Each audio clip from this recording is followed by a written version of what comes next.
Hello everyone, this is AetherNightmare and welcome back to Genshin Impact. Doing a stream this time just because internet health might be a little contemptuous this time around. I'm fighting against the blizzard that is rolling in. So what are we doing this time? We are starting up Paralogism, Crimes 1 and 2. So I am officially technically getting into MSQ that's going to breach into Nod-Krai. Even though technically I still have some Natland stuff that I'm going to do first. Ergo, if you follow me for streaming, you get a little bit early access. But the temporary story for Miliastra Wonderland ends in a couple days, so you can start it immediately, but it does technically count as a sequel to Paralogism and has some connections to that, I've been told, so I'm going to do Paralogism first. Which is right here in Mondstadt. Also, I'd like to get this out of the way so I can come back to Mondstadt. I've effectively been locked out. Let me in! Let me in! I guess we'll get to see who's voiced or not, because I know a lot of people were originally missing. It's just like Dainsleif in Natland. I don't know if they've backlogged or backtracked on putting the voices back in, though I do know the characters are supposedly going to be voiced in future patches, so What this? Return to special story mode. What do you mean return? Is there something else I need to do first? Return to special story mode. Powers of research, defeat the monsters, find Poré. That's in the Pancration Ring. Footsteps of Chosen Dragons. That's a Nod-Krai. Natlan. This should be... You're about to enter story mode. Continue. I guess so. Weird.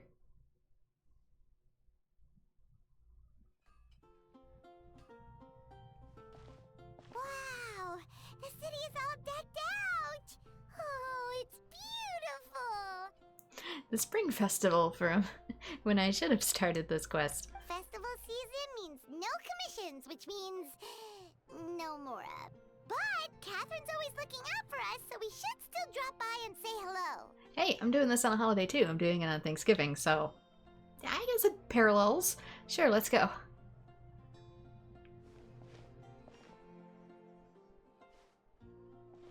Greetings, traveler. Paimon. Hey, Catherine! Still doing the whole no commissions during Windbloom thing? In general, yes. The people of Mondstadt don't delegate their work to others this time of year. But But... feel free to take a look around. I think you'll pick up on something unusual. Take a look around, huh? I mean, it just kind of looks like a normal spring wind bloom. It's finally Windbloom. And here I am ruining everything. You're a bit tired. No big deal. Give it some time. How about doing something fun tonight? We could take a stroll or go stargazing. Stargazing? Like we'll find a spot. You know people start reserving places on Starsnatch Cliff the moment the sun goes down? Sorry, I'm just not in the mood. I should go. Whoa! Something's off with Beatrice. She would never give up a chance to talk to Quinn. This is weird. Oh, you're leaving? I can walk you home. No, it's okay. Thank you. I just need some time to myself. Besides, there's still something I need to do. The truth is, Quinn, not long ago, What is it? Is there something wrong? Did you meet someone else? Never mind. It's nothing. Actually, Quinn, I think we should stop seeing each other for now. That's a maybe. Huh? Wait, are you saying we can't be friends anymore? I thought we were best friends. Did you see that? Beatrice ran off without looking back. Oh, we go adventuring in other nations for a bit, and one of Mondstadt's best courtship stories is already over? No, they even broke up platonically. I can't believe it. Maybe they are just working out the kinks. So, is this what you meant by unusual, Catherine? This is just one example. Beatrice has been feeling down for days. But that's not all. Oh, it's the honorary knight in Paimon. Is something wrong? You don't look so good. I know a knight should be stronger than this, but I haven't been feeling right lately. I just can't focus. I started sleepwalking out of nowhere. Sometimes I'd even wake up in the middle of the night standing in a random location outside. You should see a doctor. I did, but all the tests came back normal. The doctor said I'm fine. I hate when that happens. Strange. Yeah, I even consulted Miss Barbara at the church, but her conclusion was the same. In any case, she was kind enough to pray to Lord Barbados for me to get better. Venti, fix it! Is it because I saw something I wasn't meant to see? Sorry, this is for me to figure out. It is Windbloom after all. Anyway, I have patrol to finish. Until next time, you two.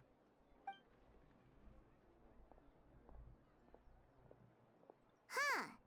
Is it something in the air, maybe? It's like the opposite of love in the air. It appears Miss Donna is also out of sorts. Oh, where can I find a truly fascinating man? Wait, but Donna is the one who has a huge crush on D-Luke, right? That's what I thought too. But she seems to have changed her mind. All those up-resed graphics on new characters.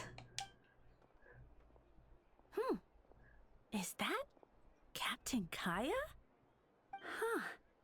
Now that I look at him, he's exactly my type. How come I never felt this way before? Is it opposite day around here? Oh, great, the voices aren't returned. I'm flattered, Miss Donna. Although I do wonder whether that was intended for outside ears. Oh, no. Of course not. I'm sorry, Captain. Just pretend I didn't say anything. And, have a happy Windbloom. I intend to, my dear. But first a question, if you don't mind. Why the sudden change of heart? I was under the impression Master D-Luke was the object of your affections. Good question, Kaya. So, you knew about that?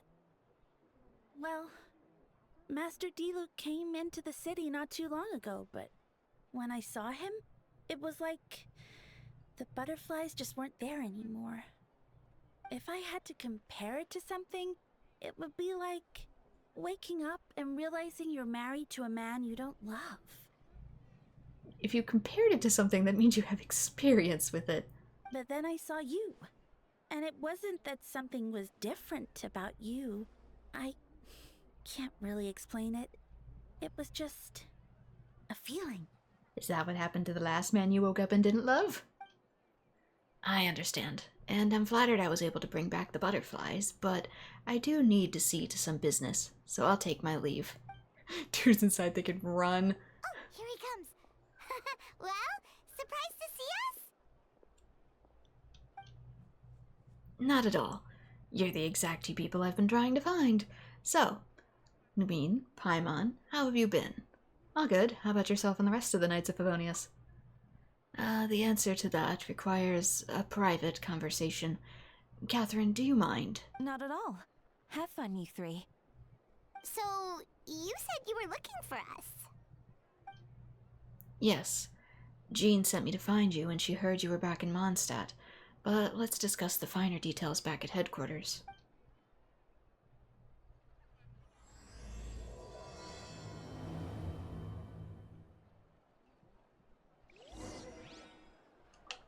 I gotta remind myself too. Normally I put a little pressure on my throat to make certain voices. I can't do that right now. You just had surgery, ding dong. Don't press on your throat. I'd be grateful if you could keep an eye on things during the festival. Should I turn my attention to Captain Kaya? Oh, But it's not like Master D-Luke did anything wrong.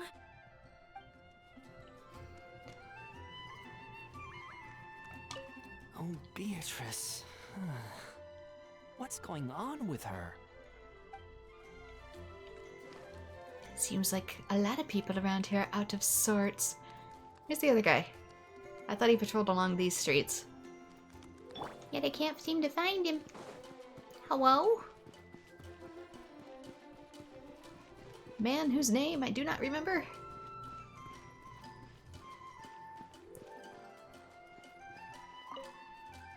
It's festival season again. I wonder what this year's wind bloom is going to be. I know. I can't wait to find out.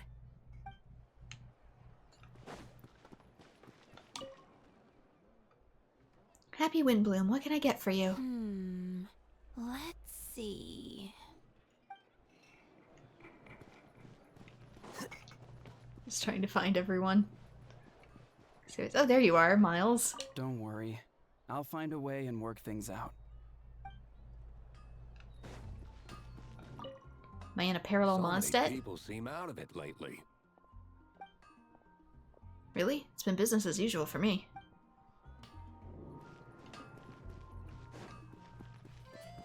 It's like I've entered a parallel dimension. Maybe I have. I don't know. People behaving perhaps the opposite of themselves? Can I go up this wall? Yeah.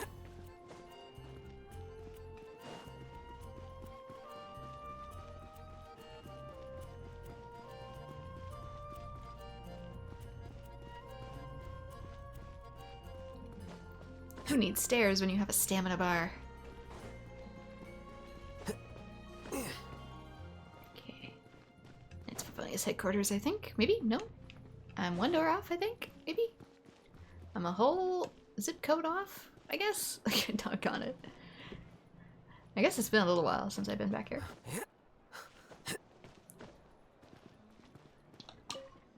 Welcome to the Knights of Favonius. Nope, you're the same. Welcome. Okay, you guys don't have anything special or unique about you.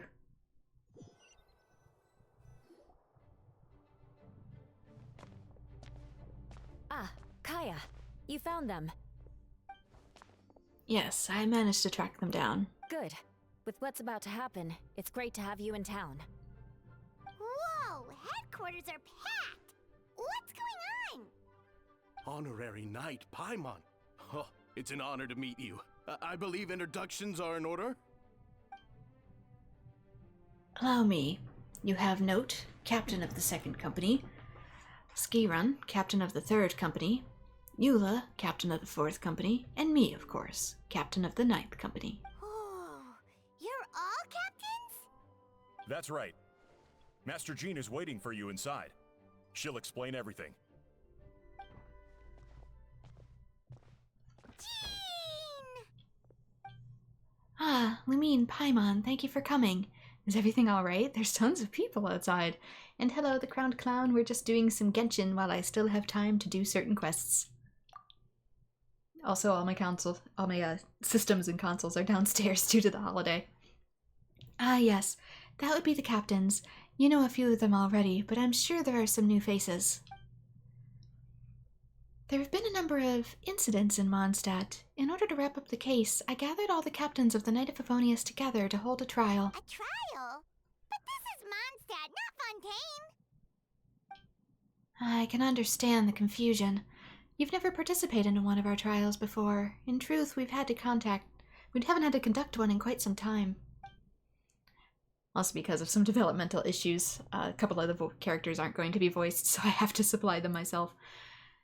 The Knights of Favonius oversee most matters of law and order in Mondstadt. Of course, in the interest of fairness, major cases are tried jointly with the Church.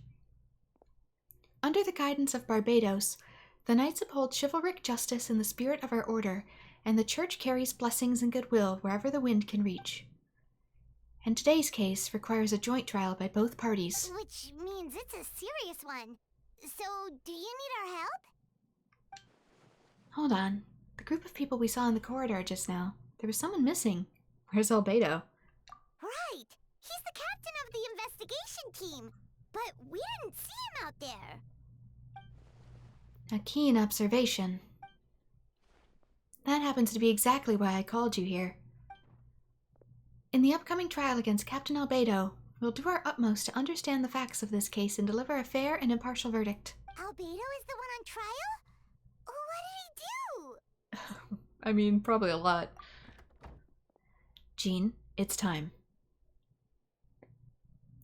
Considering he conducts his life-giving experiments up on that mountain, he's probably technically broken more than a few laws.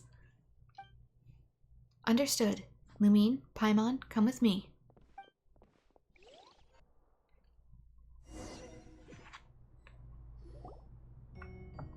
He's even conducted human experimentation by making me drink weird stuff.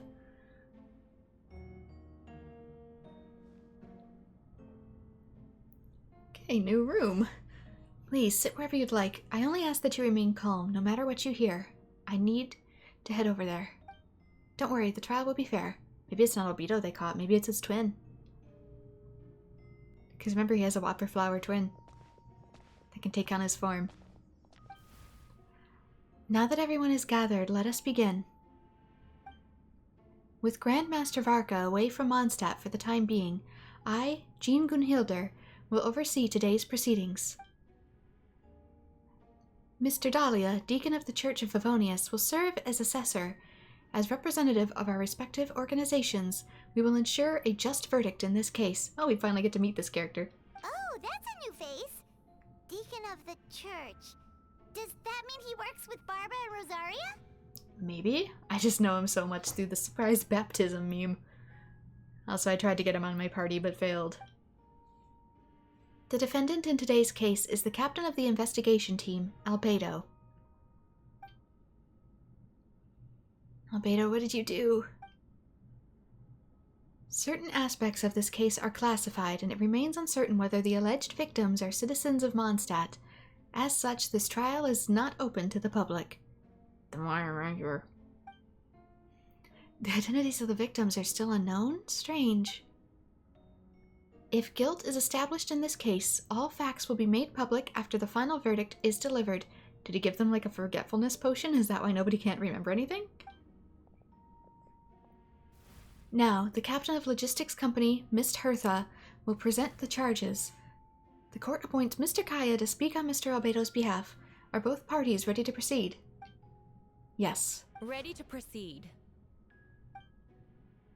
Miss Hertha, the floor is yours. Prior to this trial, the Knights of Favonius, in conjunction with the church, launched an investigation into Mr. Albedo for suspected murder and unlawful disposal of human remains. Oh, that is so much worse than my initial guess. Murder? What did you do? A witness stated that, 11 days ago, in the middle of the night, she saw the defendant southeast of the city gates, dragging a large object she later identified as a human body.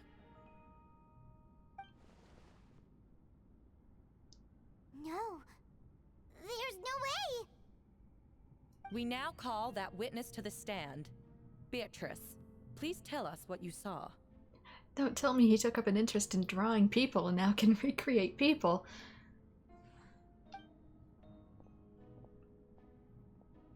Beatrice. So is that what she was trying to tell Quinn earlier? Well, I was out late that night on business. And when I came back, I saw someone in the moonlight that looked like Mr. Albedo. He was dragging a huge bag of some kind. I thought it was strange, so I followed him. Then, there was a sudden flash of golden light. The bag opened, and inside there was a body. Mr. Albedo's vision allows him to manipulate the ground with ease.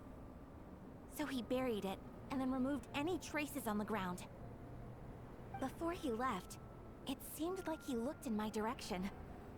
Maybe it was just my imagination, but I was terrified thinking he might kill me too. Luckily, he didn't see me. Even though he looked directly at you? Is that more instance that it might be the flower, since it technically maybe doesn't have eyes the same way Albedo does? I now turn to the defendant. Describe your whereabouts that night. I was working in my office on the second floor of the Knights of Favonia's headquarters. That's right. The next day, the defendant submitted his latest environmental report on the Dragonspine region. Considering the length of the text, it must have taken a considerable amount of time to finish. Depends on the person. I can write really fast. Can anyone attest to the fact that the defendant was working in his office that night? No.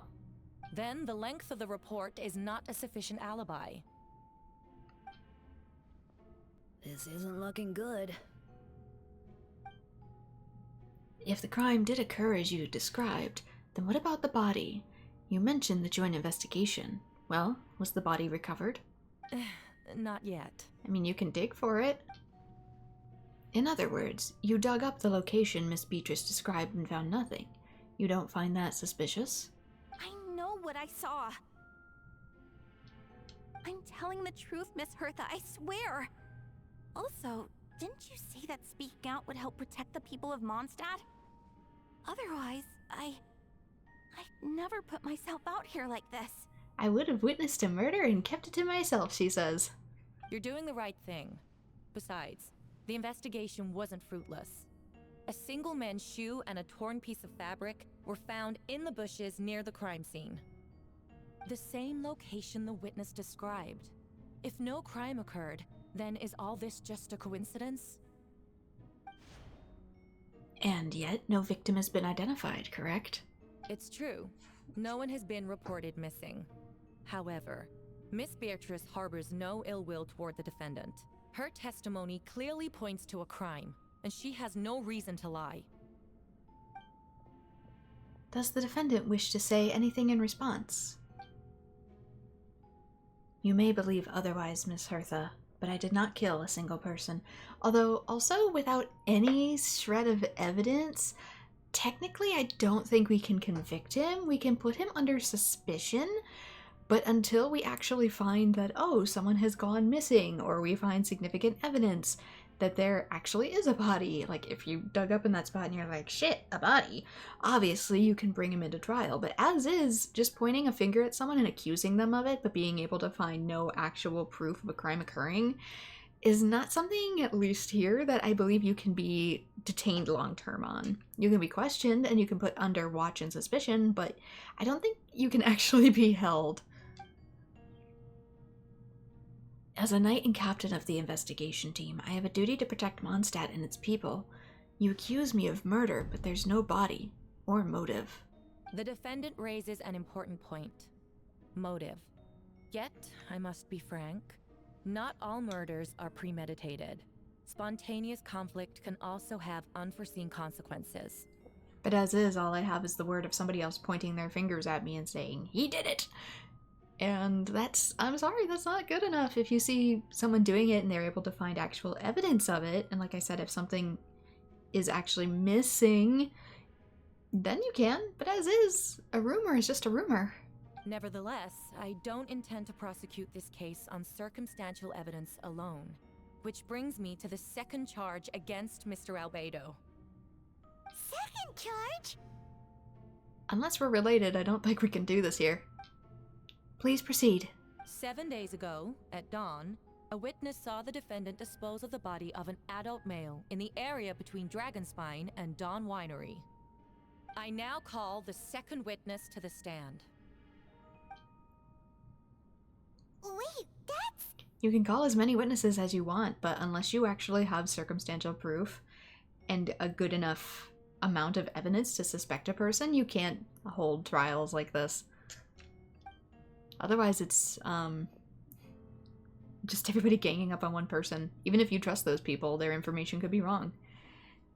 Diluc Ragnavir, I can't say his last name. Please tell the court what you saw. At around 3:40 in the morning, I saw Mr. Albedo dispose of a body beneath a cliff. It was dark, but he used the power of Geo to illuminate his surroundings. From what I could tell, it looked like the body of an adult male.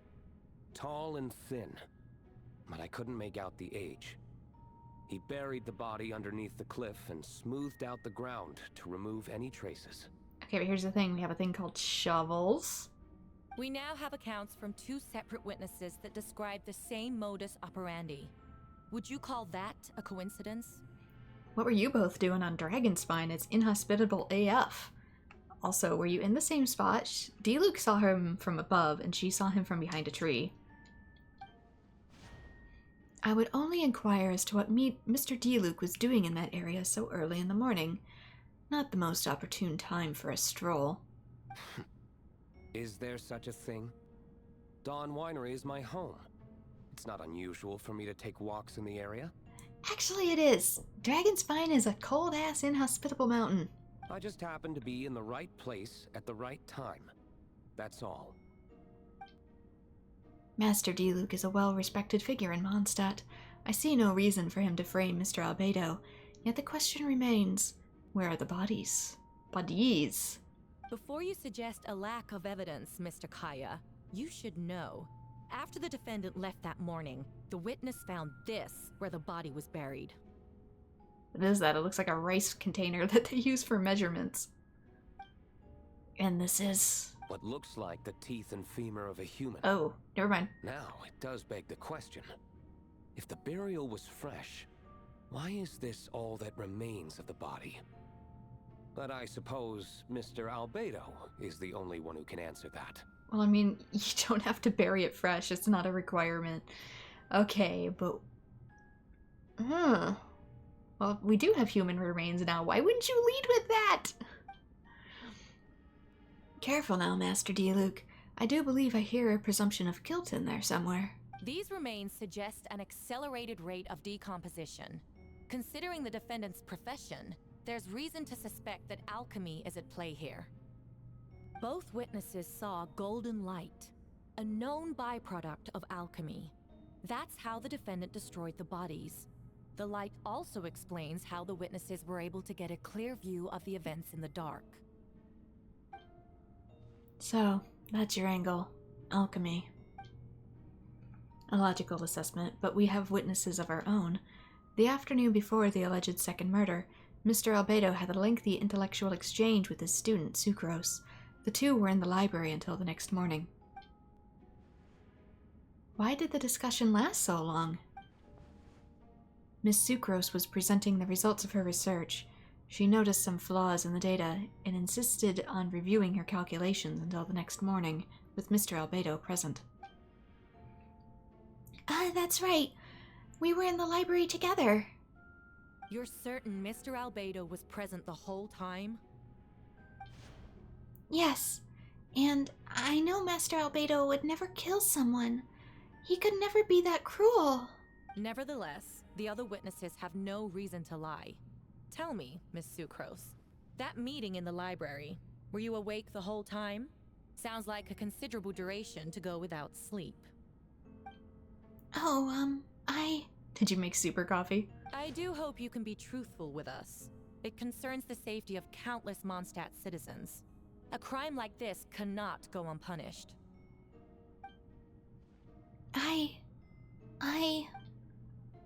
I'll take it from here.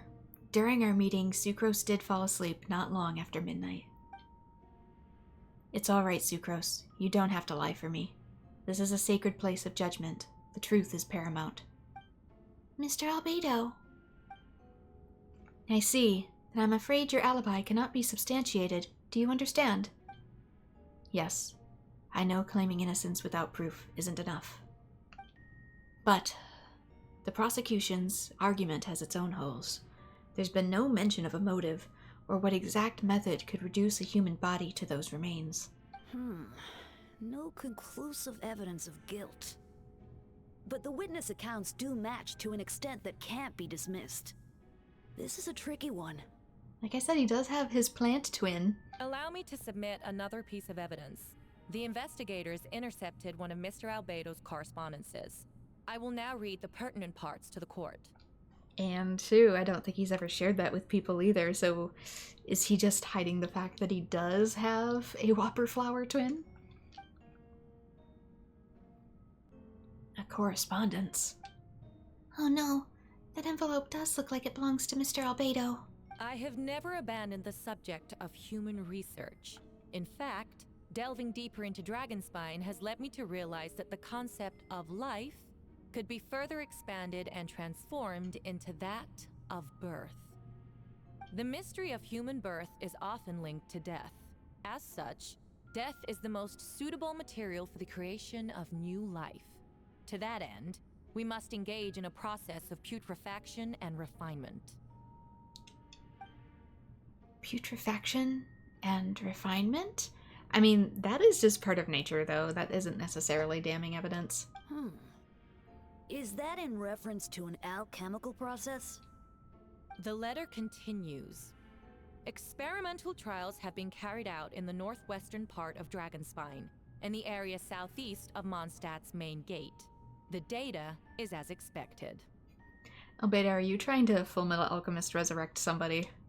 Just as you endeavored to do, I too shall take up the path of creation and break through current limitations to reach a new realm of living beings. I trust the investigators have confirmed this to be the defendant's handwriting, and that the letter makes more than passing mention of putrefaction and refinement. Correct. Not to mention, the locations indicated in the letter match both crime scenes. What more can we trust than the defendant's own words? Does he get a chance to explain it, maybe? No, it can't be true. I can't believe it. A guilty verdict cannot be delivered without sufficient evidence. In order to protect all parties involved, that is what our principles demand. My original assessment was that we lacked said evidence. But now, it seems the only remaining questions are the identities of the victims, and the specific alchemical process used in this case. Then we are in agreement. Like I said, I'm kind of wondering if it's people who died a long time ago and he was trying to resurrect them with alchemy. Which still isn't a great experiment to do, Albedo, but... The evidence is conclusive. On the charges of murder and unlawful disposal of human remains, the court finds the defendant guilty. I don't know if he's guilty of murder. It's more like he's guilty of potential resurrection. The people in attendance appear shocked. No one can believe a kind and well-mannered person like Albedo could commit such a crime. Jean stipulates that those unsatisfied with the verdict will have time to submit an objection or appeal, but most appear hopeless at the moment. As you watch Albedo being taken back to headquarters, you get a strange feeling that something hidden is about to come to light. It all comes back to the letter, a secret that you and Albedo know all too well, but the people of Mondstadt have yet to discover. Why would Albedo do something like that? Oh, this has to be a nightmare. Albedo told me a secret once, that he was a synthetic human created through alchemy. Could that have been something to do with the case? But what? Following Rhindaughter's footsteps just because he's an alchemical creation? That would only make him more suspicious. Well, that took a turn for the worse. Rosaria! Oh, when did you get here? I've been here the whole time. I happened to have a message to pass along. She was literally sitting behind us. For what?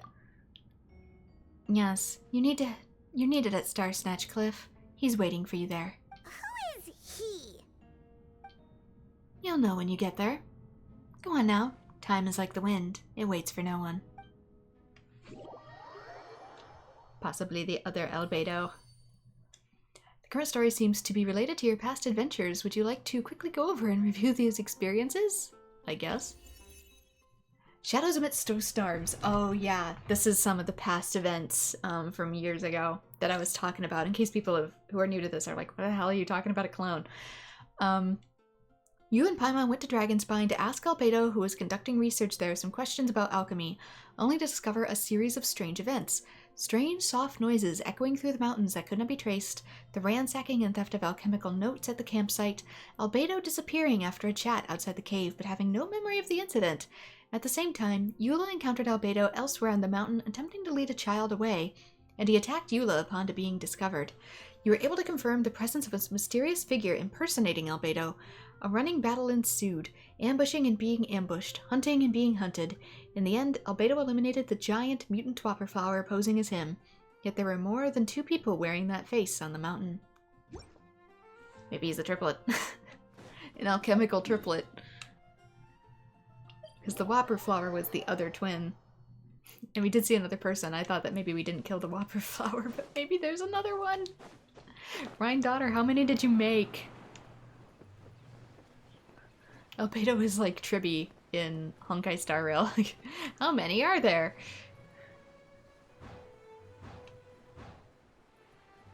Oh, we get to go talk with God.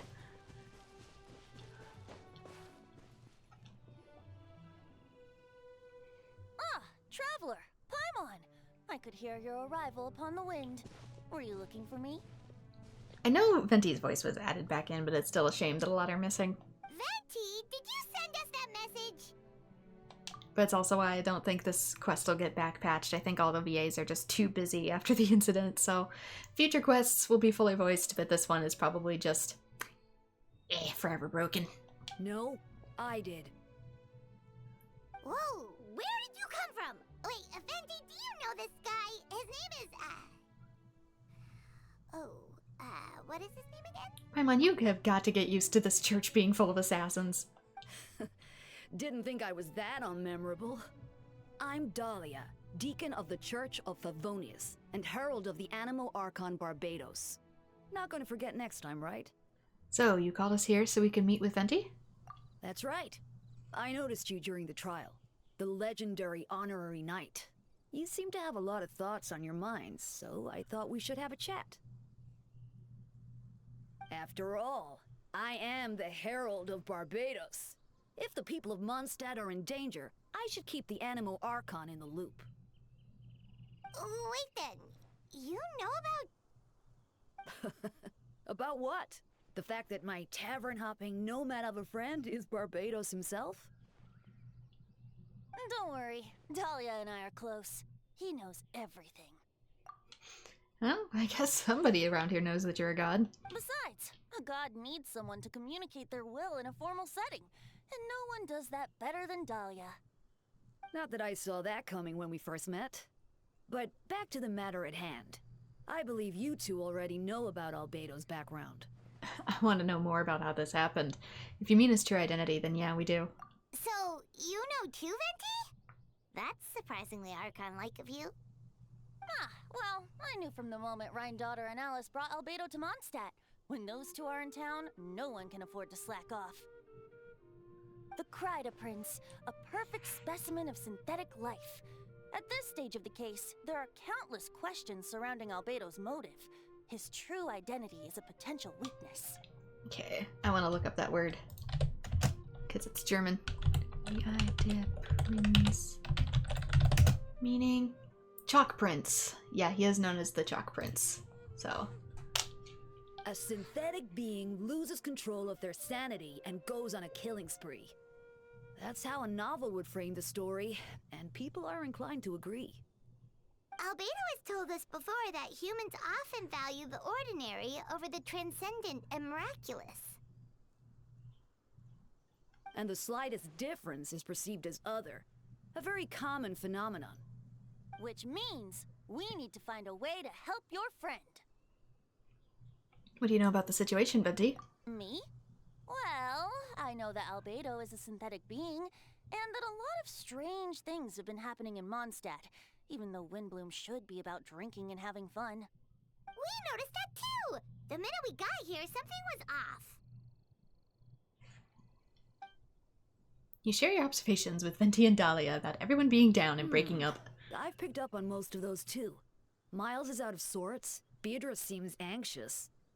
Although I didn't know Donna stopped being interested in Master Diluc. When no love remains for the songs to tell, the world becomes naught but an empty shell. Cruel is said fate, cruel it may be, were it not for a hero who could set us all free. Is that relevant? What are you getting at, Tone Deaf Bard? Oh, just making a comment. There are always unavoidable trials in life. At least, that's what Barbados would say. A certain someone is going to need to overcome a trial like that. In such cases, even the Seven know better than to tamper with fate. If only there was a brave soul willing to aid their friend in his time of need. Should he meet a terrible fate, all of Mondstadt could be worse for it. If you wanted our help, you could have just asked, you know. Well, even if Albedo wasn't at the center of this case, protecting Mondstadt is part of being an honorary knight, right? You'll still have help, of course, which is why I prepared a little surprise. Behold! Ooh! Paimon remembers that Jumpy Dumpty! Don't worry, I removed the fuse, so it's not going to explode. Say hello to the Dodo communication device. Buddy, the fuse is not technically what makes it explode, it's all the gunpowder inside. So, this thing belongs to you now? Does Klee know about this? Pals. Don't think she'd care if I borrowed it for a few days. So you did steal it. This invention, with a little help from a trick of mine, will allow us to keep in touch. Just take it out and we can chat. We'll do our best to uncover the truth. That's all I ask. No matter what comes, you have the wind on your side. We got the Dodo phone. I suppose we're old pals too at this point. Indeed. Your companionship is like a breeze that lingers in the air, warm and familiar. In all this time, I've never witnessed Lord Barbados approach anything in a serious manner. Perhaps this time, I'm in for something special. Barbados? Serious? Ah, you give him too much credit. Hardly. It's not blind faith, you know. I've always had unwavering belief in the animal archon. Is that so? I wonder what Barbados thinks about that. You should pray to him and find out. Good idea. I'll tell him I still haven't deciphered his drunken musings from our 3 trips to the tavern last month. His wisdom is sure to reveal itself in time. Oh, you know what? Forget about Barbados, Dahlia. Treat me to a drink instead. You wouldn't refuse me, would you? A dear friend like you? Never. Still ever the alcoholic, I see. Can I mess with these? No, it's probably only some mirror characters. I still like to test it every now and again, though.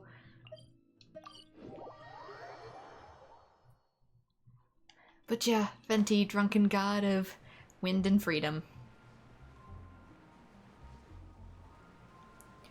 Okay, return to the Knights of Favonius headquarters, and don't tell Klee that we stole one of her things.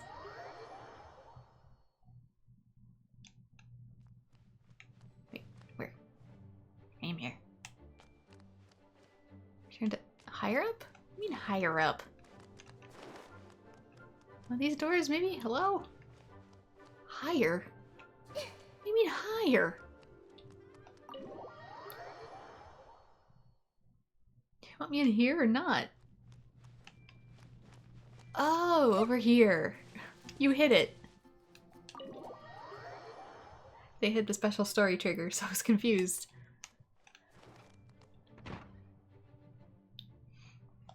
I know you must all be shocked, but the evidence is solid. Albedo's situation is not looking good. I still don't believe Albedo would do something like that. Using living people as alchemical test subjects? It's like something out of a novel. I mean, technically he did that to me too, he just didn't murder me.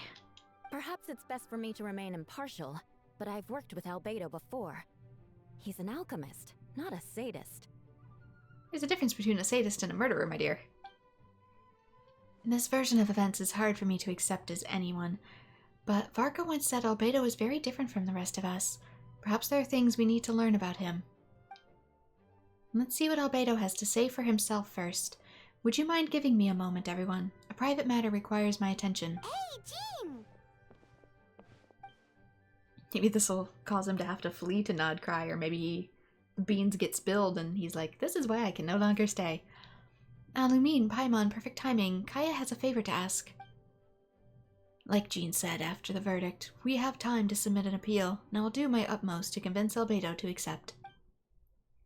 He's been acting strange, and I can't read him for the life of me. But I need you two to start investigating the case. Investigating the case? Yes, it's time for that you got involved. You want us to join the joint investigation? Are you sure? We're just adventurers after all.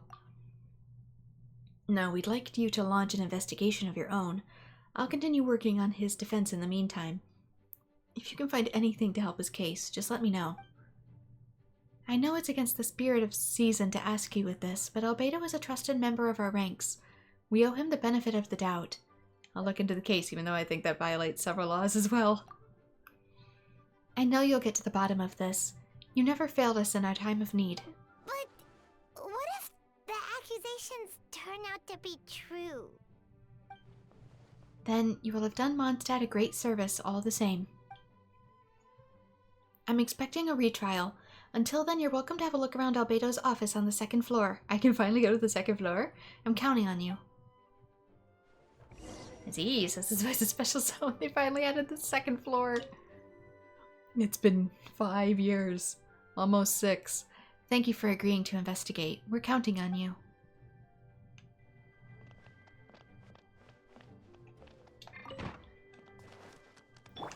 Can we finally go up the stairs? Wait, why is it pointing here?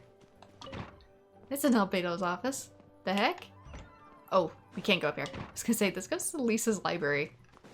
Oh my gosh, we can actually go up the stairs. It exists. They finally added an upper floor. Wait, Captain Kaya! Surely I can't just... These two are here on Jean's orders. She asked them to investigate Albedo's office. Oh, in that case, head on in.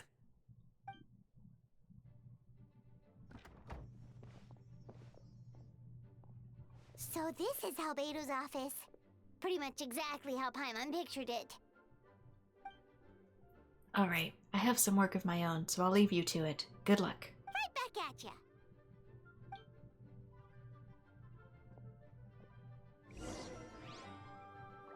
It's very similar to the one I crafted in my teapot. Right, anything else in here? Just investigate, I guess. Ooh, I should have looked behind me. There looked to be something. Let's see what we can find. Investigate the book.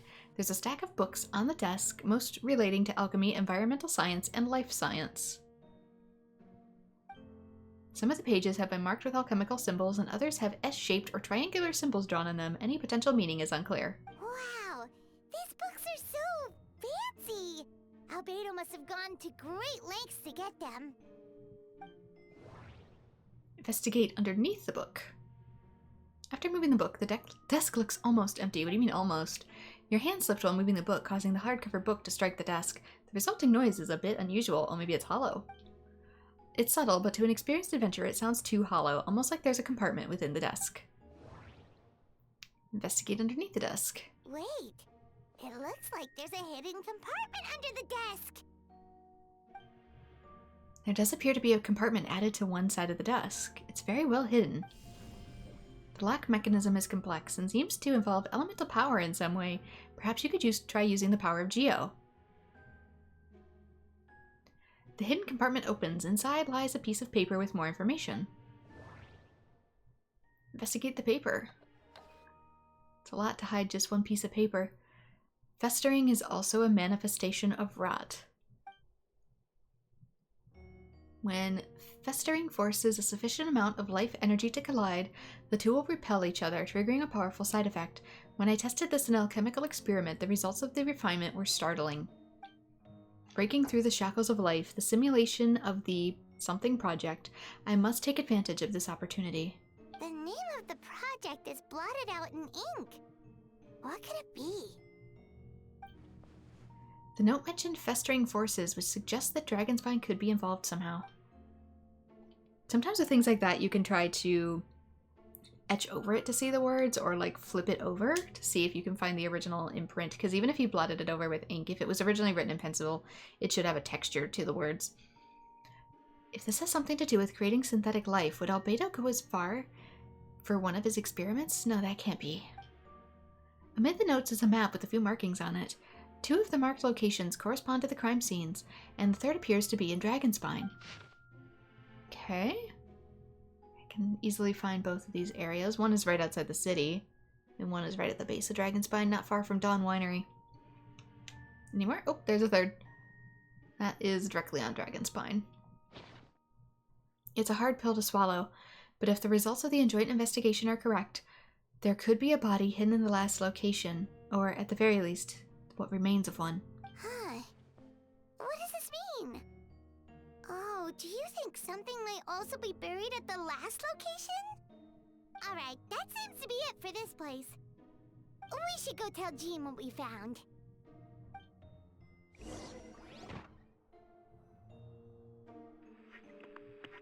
Dodo! Dodo! Gotta go! Oh, Venti's calling! Let's answer! How do we get reception? What is the reception? How's the investigation going? Find anything? Because at least in Honkai Star Rail they explained how they get reception without satellites or anything of the sort. But here it's like, how? Is it AM radio? Oh, we found stuff alright. Stuff that only makes Albedo look even more suspicious. I see. So, Albedo's researching something that doesn't help his case, huh? You share what you learned with Venti. Not promising. We should be grateful Albedo's true identity remains hidden. If it gets out that he's one of Rhindaughter's creations, there'd be no separating him from her past. As we both know, Rhindaughter's approach to alchemy and ethics was pure madness, and the evidence you just found, let's just say it could convince even those closest to him of his guilt. Perhaps even you. I don't think the handwriting was fake, and the notes also sounded like him. Then it comes down to trust. Do you trust Albedo? I don't know, but I want to. Yeah, he's our friend. We should keep the faith. I mean, we've been backstabbed before. And if he really is the culprit, he must have had a reason, right? Maybe he's just not allowed to talk about it. Yeah, that must be it. Either way, a fair investigation means coming to a conclusion presented by the facts. Does that mean even Venti no longer believes in him? Remaining objective has its own value. Remember, none of this is your fault. Just report back with an honest assessment of the facts. That's what I've been trying to do. Now I can finally see the picture. It's just a rose. Yeah? Well, let's go find Jean and tell her what we learned. Uh-oh. Wait, that's Miles. What's he doing here? Oh, sorry. I heard voices and wasn't sure if I should check who was inside. We've been busted. We've been implicated. It's okay. We're here on Jean's orders. Ah, I see.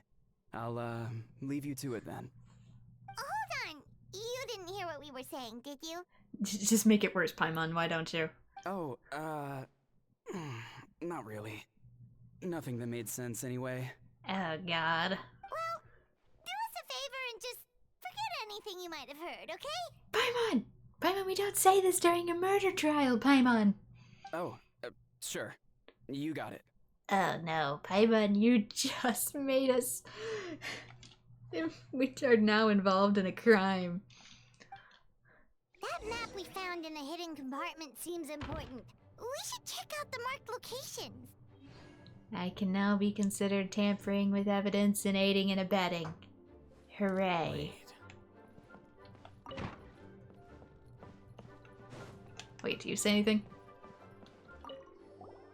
Since you have Master Jean's permission, you're free to investigate the office anytime. Wonder if that means we'll eventually get to check out the other rooms too. Okay, that's just the mysterious map. Let's go to that location. Oh, Paimon, why did you have to be so suspicious of it? Even if you are, you gotta keep that to yourself. You can't just blurt it out, sweetie. It's getting cold, you say? I feel fine.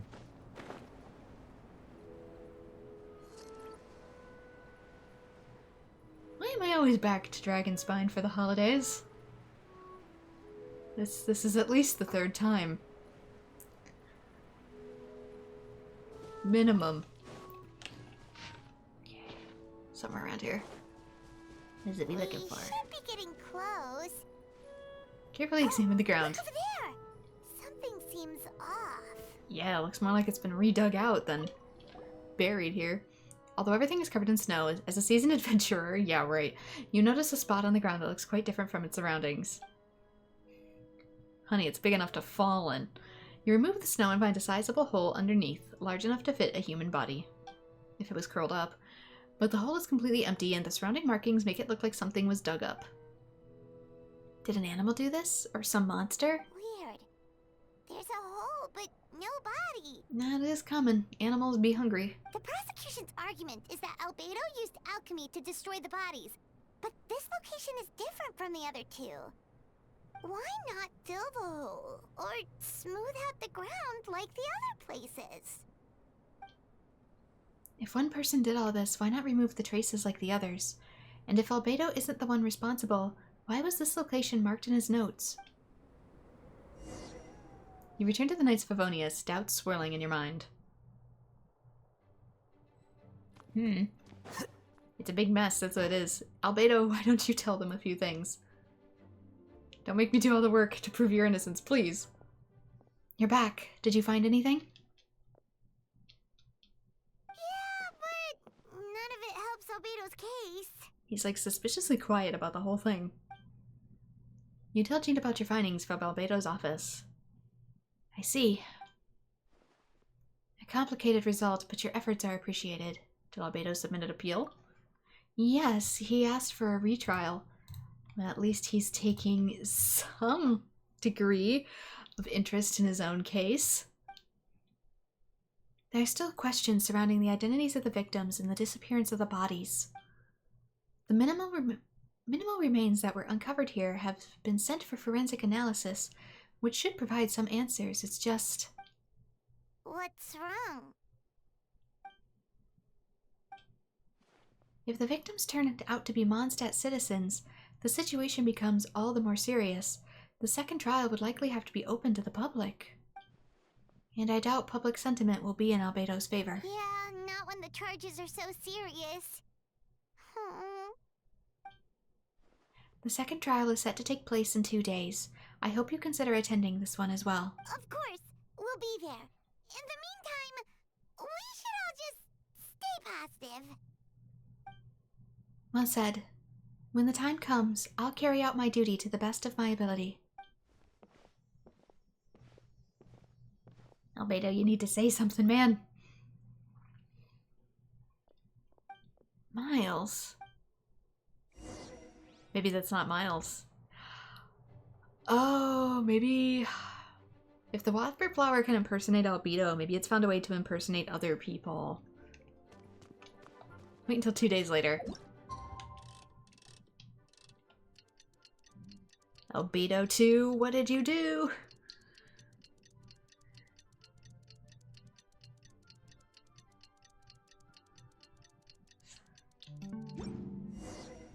We should meet up with Jean. It's about time for the second trial. I'm mysteriously already here. Surprise! You two, let me know if you're ready and we'll head out. I have something to take care of. I'm ready. Alright, follow me.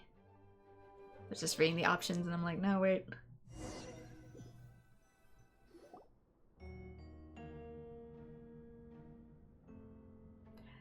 Ladies and gentlemen, we now convene for the second trial against Mr. Albedo. I, Jean Gunhilder, will once again oversee the proceedings. Representatives on both sides remain unchanged, and Mr. Dahlia will continue to serve as assessor. Miss Hertha represents the prosecution, and Mr. Kaya speaks on behalf of the defense. The defendant in this case is Mr. Albedo, captain of the investigation team. With that, I now bring this trial to order.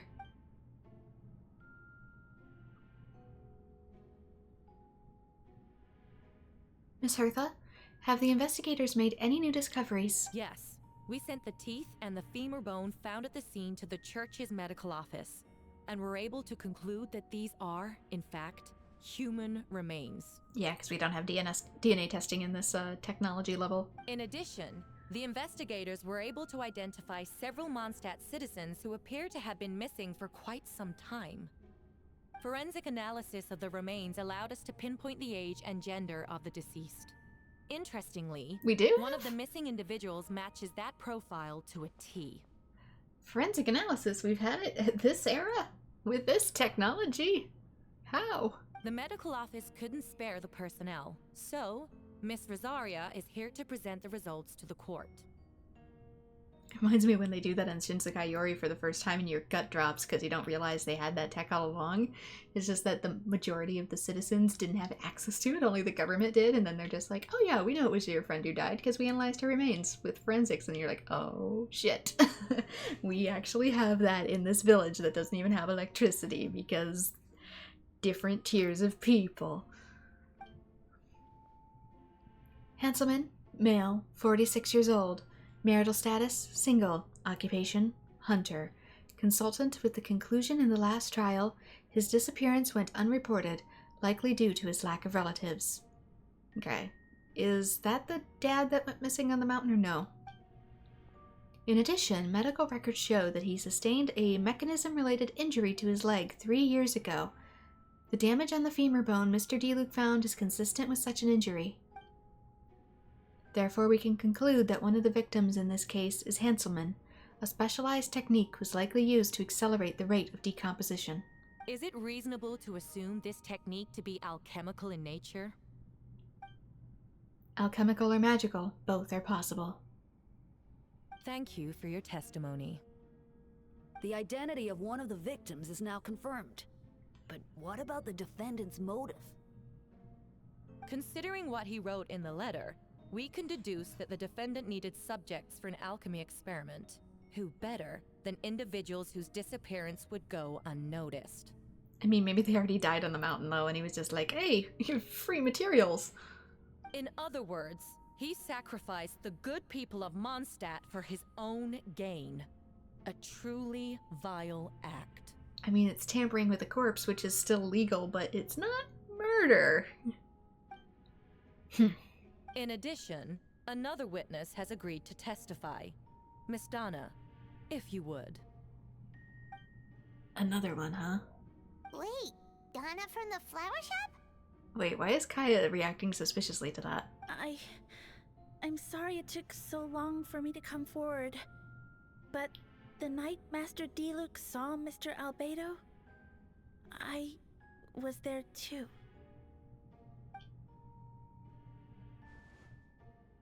I was camping with a friend and we decided to stop near Dragonspine. I couldn't really get comfortable that night, so around dawn, I decided to go for a walk. And that's when I saw Master D-Luke. I thought it might be nice to, chat. So I headed in his direction and then I saw it. Someone at the bottom of the cliff was getting rid of a body. I was terrified the person might see me.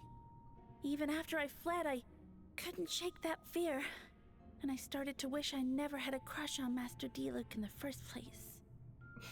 Yeah, because that's where your brain would totally go in that moment. Oh, don't blame D-Luke. If I hadn't wanted to talk to him, I would never have been in that situation. Well, I didn't want to come forward because I was scared. But Miss Hertha convinced me it was the right thing to do. I'm sorry it took me so long. I see. Just stepping forward was brave enough, Miss Donna. So much for that lack of crush. The court thanks you for your courage and commitment to justice. Yes. Thank you. The two witnesses corroborate the same sequence of events. That just leaves the question of how the defendant disposed of the bodies. I believe the answer lies in the alchemical technique mentioned in the letter. The defendant is the most accomplished alchemist in Mondstadt. He has the skill, no question. A special investigator uncovered some relevant evidence on that subject. I'll now present it to the court. Wait, does she mean... My stuff? The evidence we found in Albedo's office. The following are pieces of evidence uncovered in Mr. Albedo's office, the most important of which is this map. The one we already showed. This map was found with the defendant's notes. The markings correspond with the description in the letter and the locations of the crime scenes. Does this map belong to you? Yes. Were you the one who marked those locations? Yes. You do realize that's basically an admission of guilt, don't you? The evidence against you is nearly insurmountable. No. Since you uncovered that compartment, I might as well expound on the matter. You should have expounded from the beginning, mister. We have witnesses and physical evidence. What could you possibly say in your defense? What I always have. I never killed a single person. Ugh, you have some nerve. Saying that when the evidence is stacked against you? Miss Hertha, you've presented a meticulous and convincing case, I'll give you that. But I will not admit to something I didn't do. Then explain in further detail, man. We need you to explain some of these experiments to us to let you off the hook. If you're charged for a crime, at least it won't be murder. So, what? You're just going to bombard the court with excuses? That's a rather dismissive way to refer to an innocent man speaking in his own defense. Besides, I'm not making excuses. I'm exercising patience. That won't make the charges against you disappear, Mr. Albedo. Perhaps not, but patience comes with its own reward. It's easy for things to remain buried in snow until someone comes along and brushes it away. Albedo seems serious but unfazed. Does that mean he really didn't do anything untoward? I don't know, he seems weird to me. He mentioned brushing off the snow. Is that supposed to be a hint? If it was a hint, then it must have something to do with Dragonspine, which reminds me, one of the locations marked on the map we found in Dragonspine, wasn't it? Uncovered. Is that where the whopper flower sprang out? Lumine, you were the one who uncovered the notes, right? Then I'm assuming you visited the third location marked on the map as well? Yes? Can you tell us what you found? You nod your head and give an honest account of the scene you found at Dragonspine. Whatever was kept in the hole was gone, and the surrounding area bore the markings of an unknown creature. With everything covered in snow, no one knew there was something to discover in the first place. Then, there must also have been a body. I need to think about this. What clue am I missing? The first marked location, the second marked location, the third. The first marked location is near Mondstadt. Beatrice saw Albedo use alchemy to dig a hole and bury a body there. A single man's shoe and a torn piece of fabric were found in the bushes nearby. Taken together, this evidence seems to suggest that Albedo killed someone and concealed the body. The second marked location is between Dragonspine and Dawn Winery, where D-Luke saw Albedo bury the body of an adult male. D-Luke described nearly the same events as Beatrice. There's no reason for them to collude against Albedo, so their testimony should be trustworthy. Okay, so that is closer to Dawn Winery, so it makes more sense for D-Luke to be there.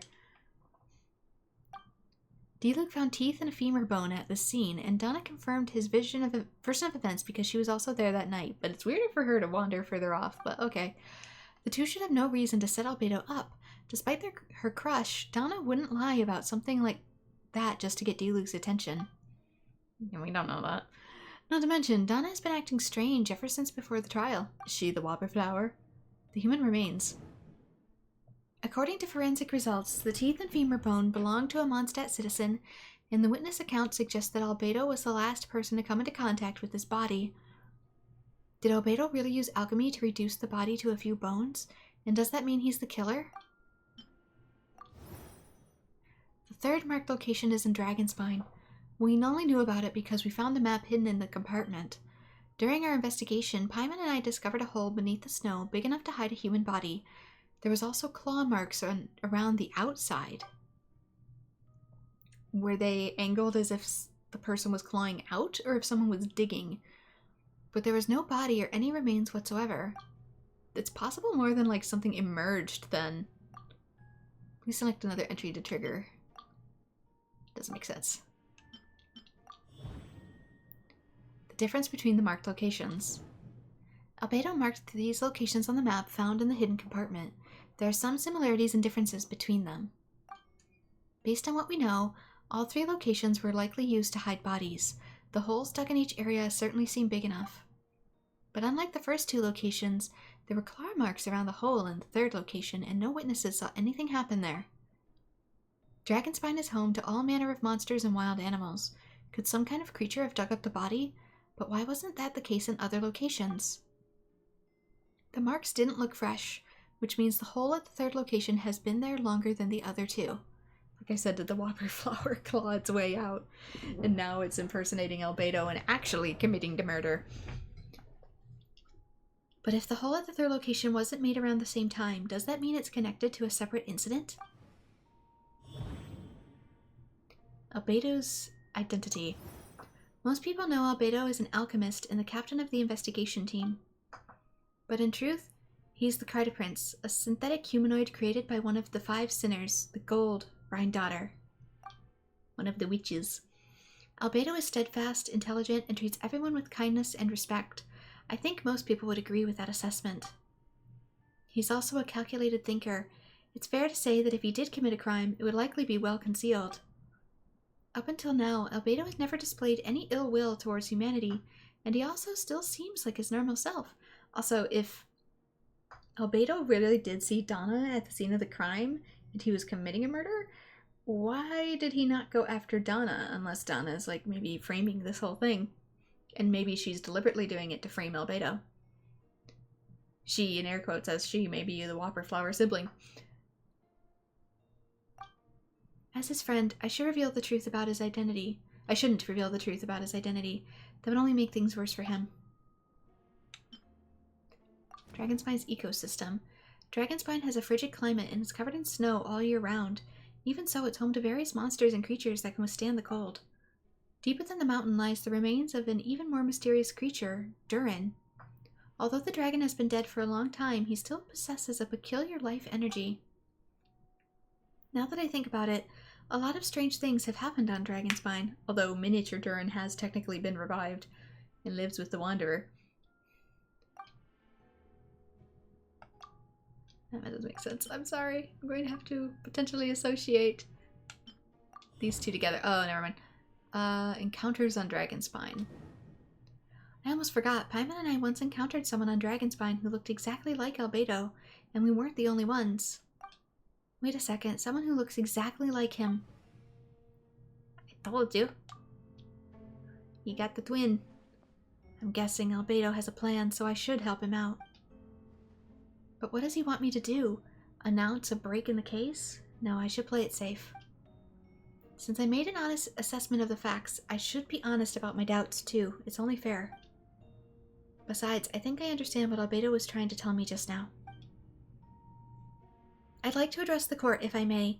I was the one who investigated the office, and I believe the results raise a few questions.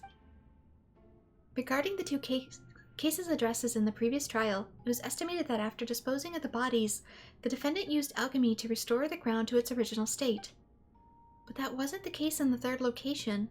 The hole is still there, with dirt scattered around the perimeter, and it looks more like something had been dug up. If this was all done by one person, why wasn't the 3rd scene given the same treatment as the others? Why weren't the traces removed? In addition, the markings around the 3rd location weren't fresh, which suggests that Dragonspine incident happened at a different time. For those reasons, I believe there's still reasonable doubt in this case, and I hope the verdict reflects that. Thank you. Astute as ever, Lumine. Questions there may be, but allow me to point out. There is no evidence to suggest that anyone besides the defendant knew about the 3rd location, and the map was found in his notes. That fact alone makes him the most plausible suspect, unless Mr. Albedo suddenly plans to deny that the map belongs to him. Allow me to respond to Lumine's point. If all I cared about was proving my innocence, I would indeed do as you described, Miss Hertha, and deny any connection to that map. But that is not what I intend to do. The map does belong to me, and I did hide things at those 3 locations. What? There were indeed bodies at each location, and I did kill and bury someone in Dragonspine. Ha! So you admit it. Let the record reflect that the defendant has confessed to his crimes. You're mistaken, Miss Hertha. The story doesn't end there.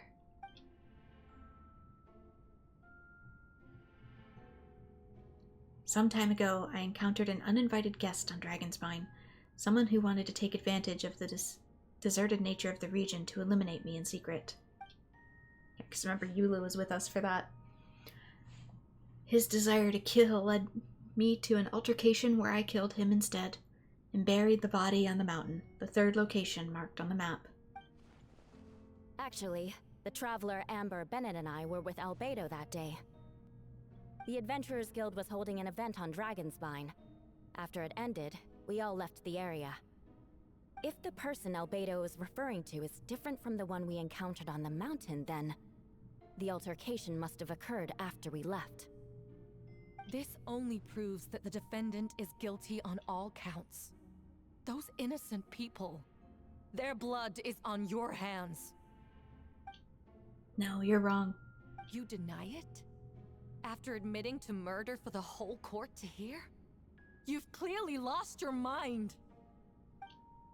If you would let me finish, Miss Hertha, I could get to the important part.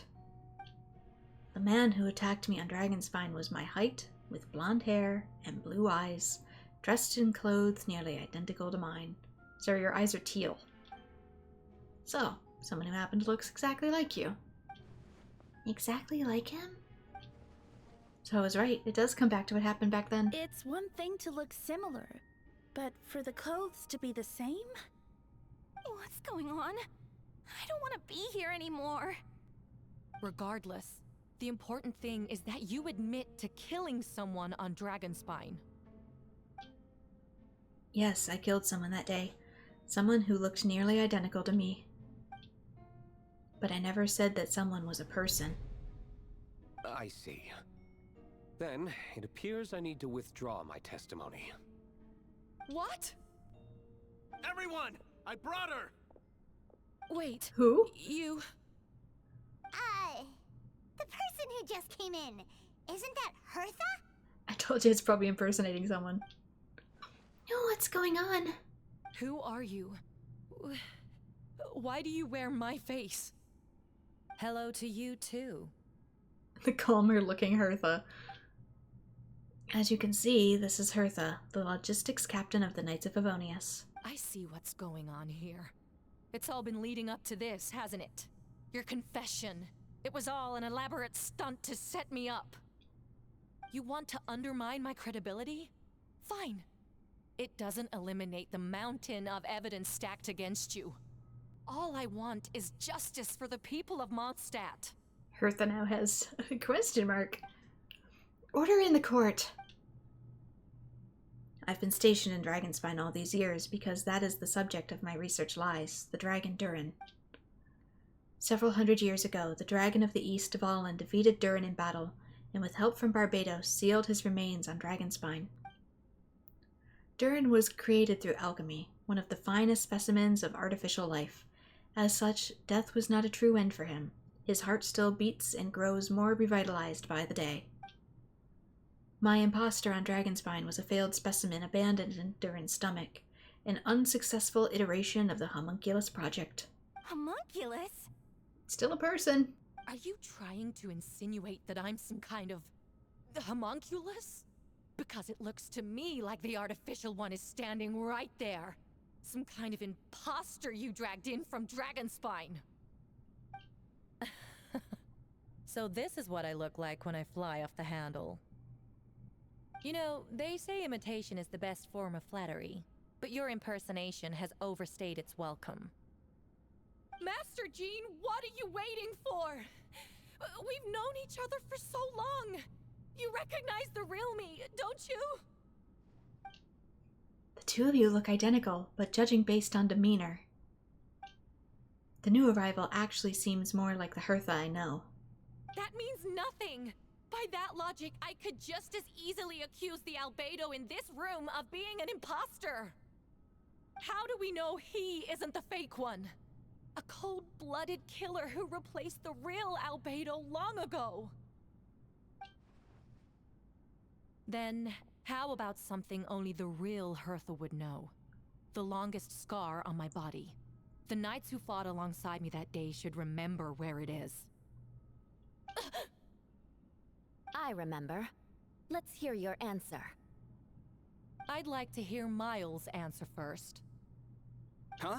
Yeah, because if he's fake, he wouldn't know either. You don't know? Or you don't remember? I heard you've been acting strange these days. Disoriented? Confused?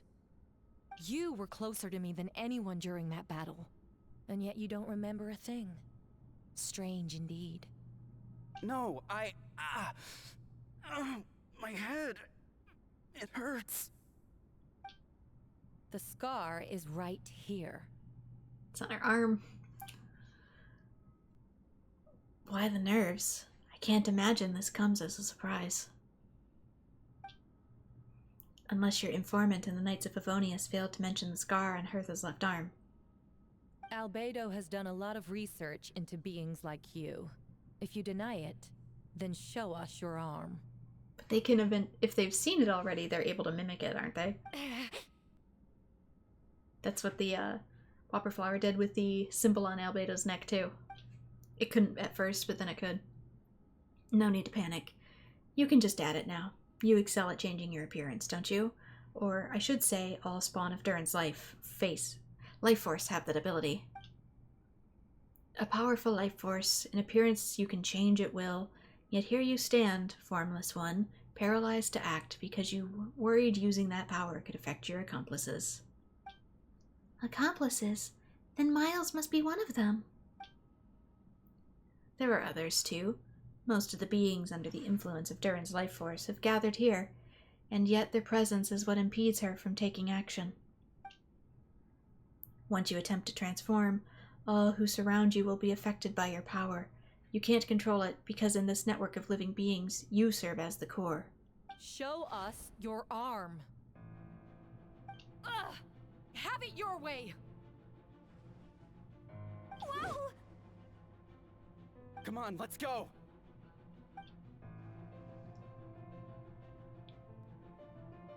It's a homunculus uprising! Hey! They're shielding the imposter! She's trying to get away. Stop her. Don't let anyone stand in her way. There are others trying to get in. Must be more people under her control. Ah, it's time to get moving, everyone. Whoa! She just leaped across the room! After her! As someone else lies unconscious on the floor. It's time. All units move out. Third company, keep on the imposter's tail. We finally have a chance to talk, but before I explain the events of the past few days, I'd like to make a few things clear. First, I never killed any of my fellow citizens, and I never used human remains as part of an alchemical experiment. Although, remember Albedo, I still see your homunculi as people, because I have a different... I'd have a different definition of people than most people do, I suppose. Second, the events of the past few days are all part of the plan. Most of the members of our order were in on it. As for the witnesses, Master Diluc picked up on the situation before today's proceedings. It's quite an involved plan, and I got dragged right into it. Indeed, follow me. Can I check on the person behind me who's unconscious on the floor before we go? No? Okay. Slimes! They've invaded again! What? How are there monsters in the city? This hasn't happened since 1.0. They're all monsters from Dragonspine. An attack is imminent, but fear not. We've been preparing for this.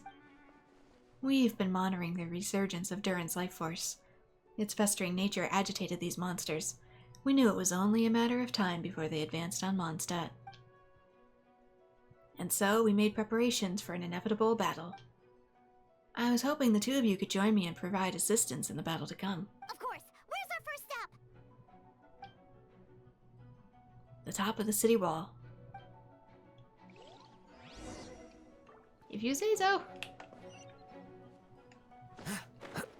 I guess we go in a circle? Wait, Mona's here too.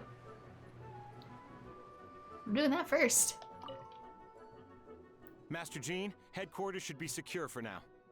We responded in time and had enough manpower. We can even spare some for mobile support across the region. Good. Our intel suggests that monsters from Dragonspine could be disguised as Mondstadt citizens, so be sure to exercise caution. Oh, and my divination revealed there are also regular people under the influence of some strange power. Not all of them are monsters. Yes, so for those people, aim to subdue, not harm. Maybe just subdue everyone, because you can't tell who's who. Before you attack, make sure to figure out what you're dealing with. Understood.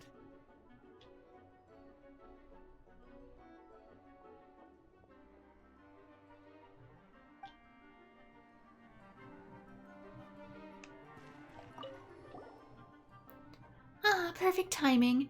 I was hoping you three could form a mobile unit. Oh wait, that's the wrong voice. Perfect timing. I was hoping the three of you could form a mobile unit to help respond to the various threats in the area. It's been a while.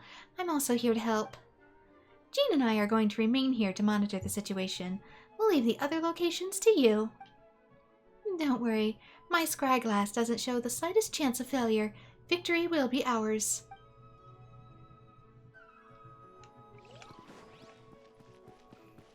If you say so, but also I think the homunculus might be slightly immune to scrying powers because we're technically not 100% a part of Teyvat in the same way that other life is.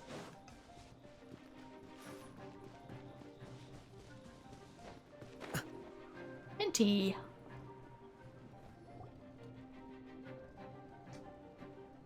Wait, could I have checked other spots first? I should have read that more closely. Oh well. Hey, Venti! Shoot, someone's coming. Help me, please! Someone help me! It's me, goofball. What's with the freak out? It's just us. He's gotta pretend to just be a bard. I can drop the act. Sorry, I thought you were regular citizens. It's about time. I think we can proceed as planned. I agree. Although, it's been a while since I dealt with something this big. Oh, it's gonna be pretty exhausting. Don't worry, I'll treat you to a drink for your trouble. Haha, just what I wanted to hear. So, these two know the other's identity then? People can make new friends when we're not here, you know. Monsters started surging in from Dragonspine during the trial. They soon became agitated, likely in response to the core coming under pressure. Still, I never expected those monsters to have become this advanced. The power of evolution cannot be underestimated, especially considering the fact that Durin absorbed the previous imposter. Wait, so what about the map? And the missing bodies? What the witnesses saw was true. I did hide those bodies. As I monitored the situation on Dragonspine, I noticed that many who ventured there came back different. Some were under the influence of Durin's power, but the less fortunate ones had already been devoured by monsters, who then assumed their appearance to infiltrate the city. Most of those who were replaced had no close relatives, so when their behavior changed, there was no one to notice. The monsters used their disguise to get close to people, and I eliminated 2 who attempted to attack. What about the remains D-Luke found? Did they belong to one of the victims? Yes. The monsters slowly digest their victims. Sometimes they even left behind body parts to aid in the transformation. All that remained of the first victim was a few strands of hair, and the second some teeth and bone. The only bodies Albedo destroyed were the monster's mimic forms. Then he buried whatever remained of the victims to put them to rest. Well, someone had to do it. Besides, I managed to gather some valuable data on the putrefaction of the bodies. After we defeated that doppelganger Whopper Flower on Dragonspine, we promised to tell each other a story, remember? You told me the story of a gardener, remember? Yeah, I don't remember entirely what it was, though. I'm glad. Then you remember what I told you about Subject 2? In his pursuit to replace Subject 1, he transformed a Whopper Flower into Subject 3.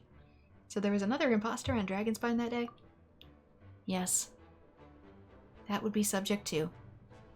I confronted him and buried his body on Dragonspine. So you see, at one point, there was something hidden in that hole you found. But Durin is becoming more revitalized by the day. Technically, he's already awake. Under the influence of his power, the monsters dug up Subject 2's body and returned it to Durin's stomach. Durin absorbed the failed creation along with his knowledge and way of thinking. Ever since then, all creatures spawned from his power had the ability to transform their appearance.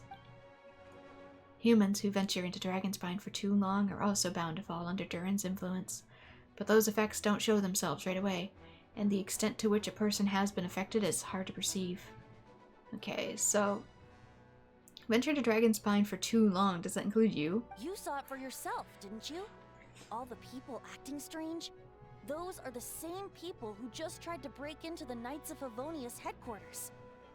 Durin's power remained dormant within them until, finally, it surged to the surface and seized control. That was also our goal. If we could force a situation where the imposter had no choice but to unleash that power, all those under its influence would become violent, and thus we would know who was affected. Wait, so what do? We can't go around hurting innocent people. That's why I'm here. It would make me look bad if I just lazed around after promising to help. We'll use the power of Animo to restrain them for now. That should give the knights the chance to subdue them without harm. A specialized team will deal with them later. Alright, that's the long and short of the situation. It's time to activate that thing, right? Yes. So, if there are little secrets other people shouldn't know, my identity, for example, keep it to yourself, okay? Alright, this should do it. God says mind your business.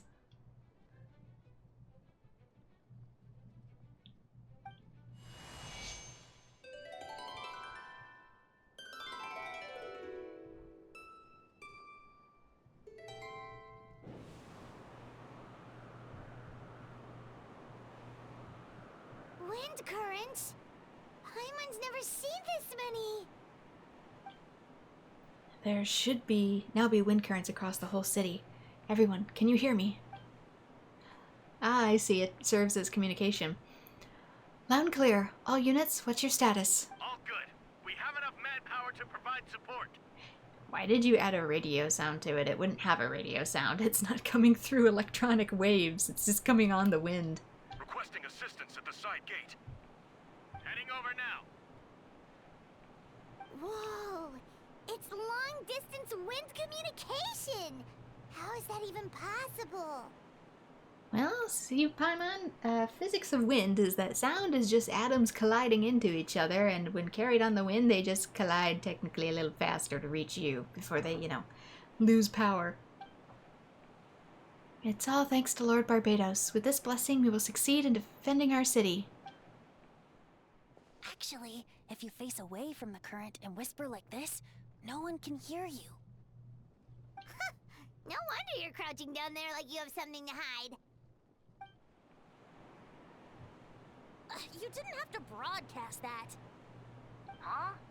That voice. Venti? Is that you? Oops. Good job, Paimon. Oh, just a wandering bard calling for help. Thank goodness the Traveler, Paimon, and Albedo found me. Got me out of a tough spot. I mean, he could just, like I said, pose as a wandering civilian. I could see him I'm surprised we don't hear more voices over this thing. Alright, now that you're okay, we should check on the status of the other areas. Thanks, friend. May the Animo Archon protect you. Don't praise yourself, goofball. I've got things covered here.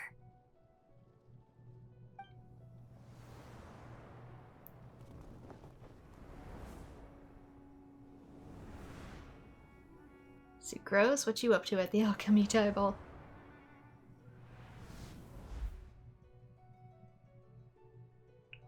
I don't like being in the middle of this, especially on a bridge. Oh, look who it is. Get back!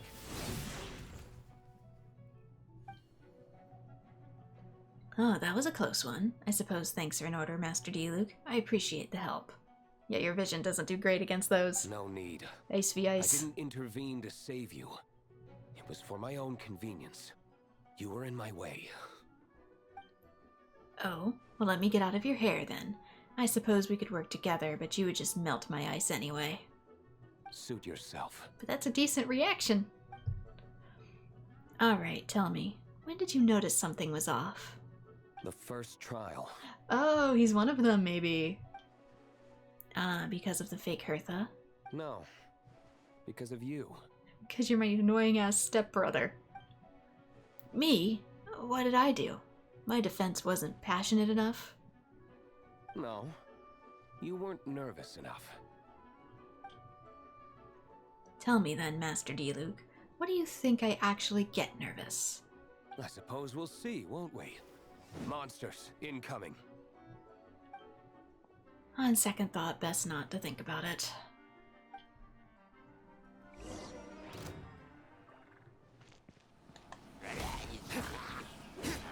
I guess I get to trial both.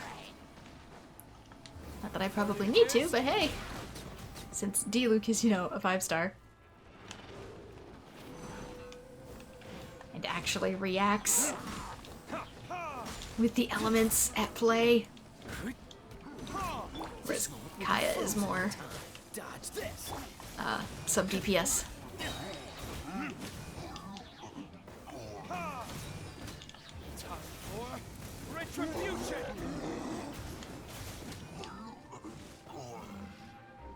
Okay, where you? Give me some energy. Oh, so sorry. Activate the thing. Try not to die.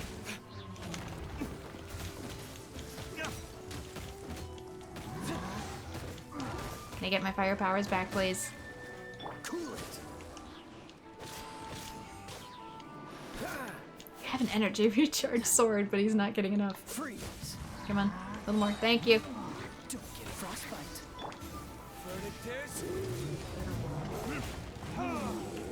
Stop breaking my combos.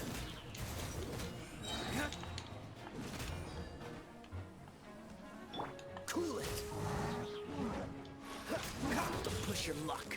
What's the hurry? I'm trying to do this correctly, and yet I feel like I'm getting punished for it. Whatever elemental mastery Kaya has on his character for his trial is not good.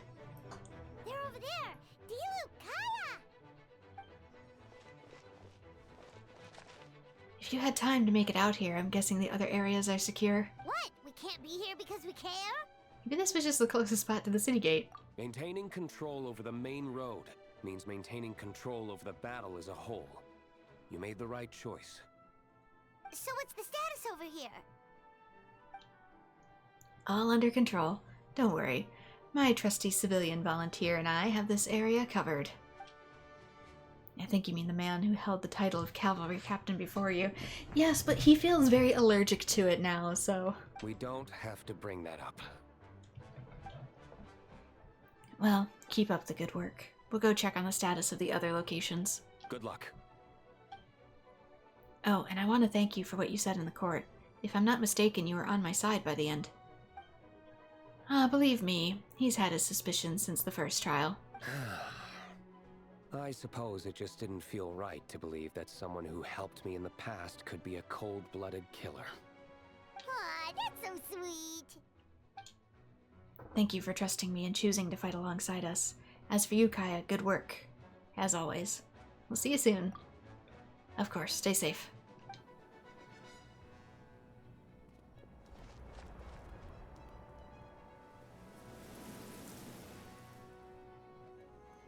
Next is Fischl.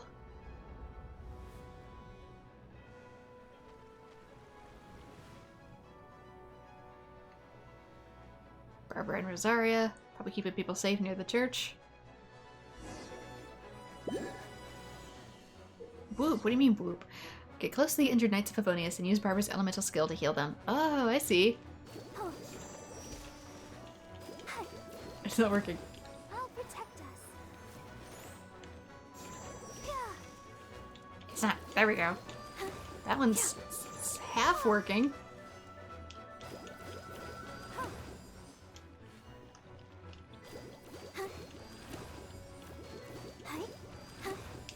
Oh, maybe because our attacks technically don't heal. I have to wait for this to charge. Give it a minute. Let's dance. Yeah, it's just this.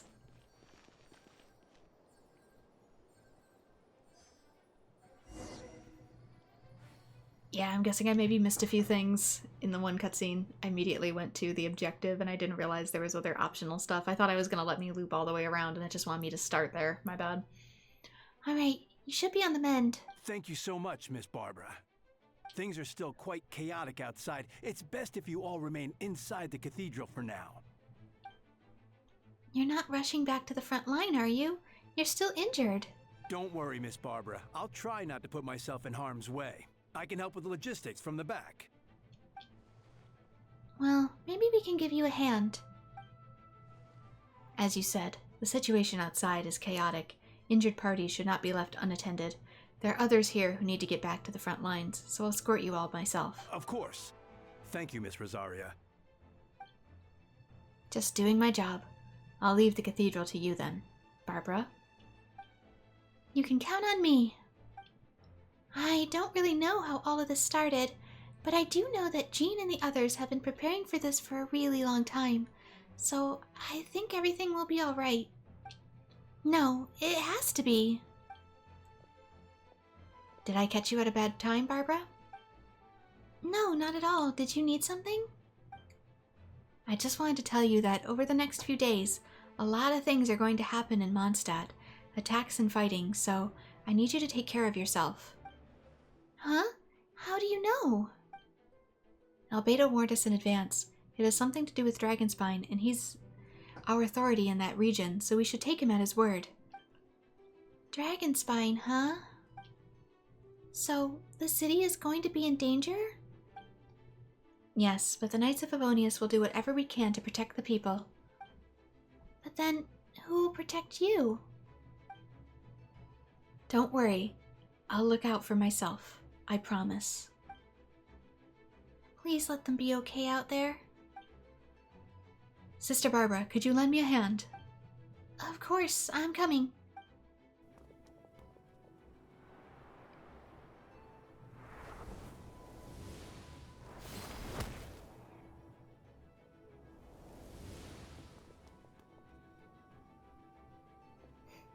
Noelle, Bennett, Amber, and Mika. Ah, they're here. Prepare for battle. On guard, everyone. Incoming monsters at 11 o'clock. Yeah, Amber has since had voice lines in other events, but I guess they're just not going to backpatch this, which is a shame.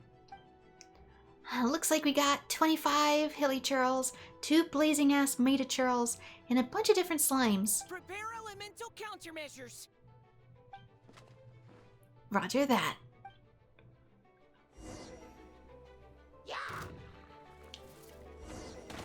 Oh no, you two aren't exactly the damage duo. Fend off the monsters. Get him. Neutralizing threats. Whoa. Is this where I'm even supposed to be?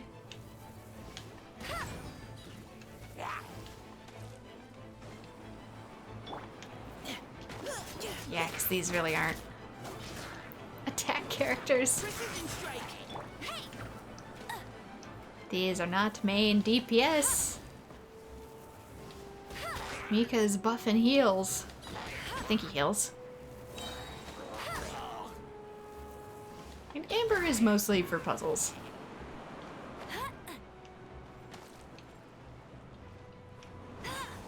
Bet you can't keep up. Neutralizing threats. Let's keep going, team. No one escapes my sight.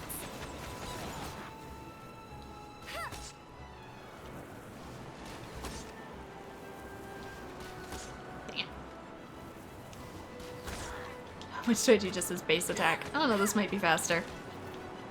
I'll race you down. What is this meant to remind me of? How outdated Mondstadt's characters are? But to be fair, my builds are way better than this.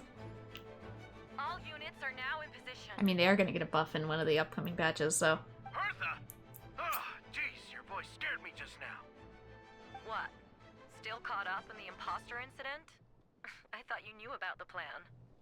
Well, after you up and disappeared one day, all Master Jean told me was that you'd be gone for a while on an important mission, and that it'd be better if people thought you were dead. And then, what do you know? Someone who looks exactly like you appears out of nowhere 2 days later. If Master Jean hadn't told me about your mission, I would have fallen for it hook, line, and sinker. Yeah, that's quite a scary thought. Also, be careful who we condemn, because some people might just be stupid.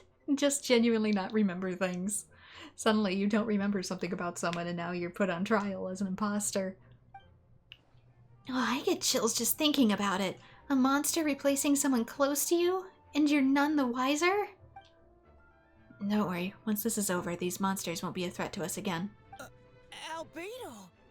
Are you okay? The trial wasn't too hard on you, was it? I'm sorry I couldn't be there. I was so worried.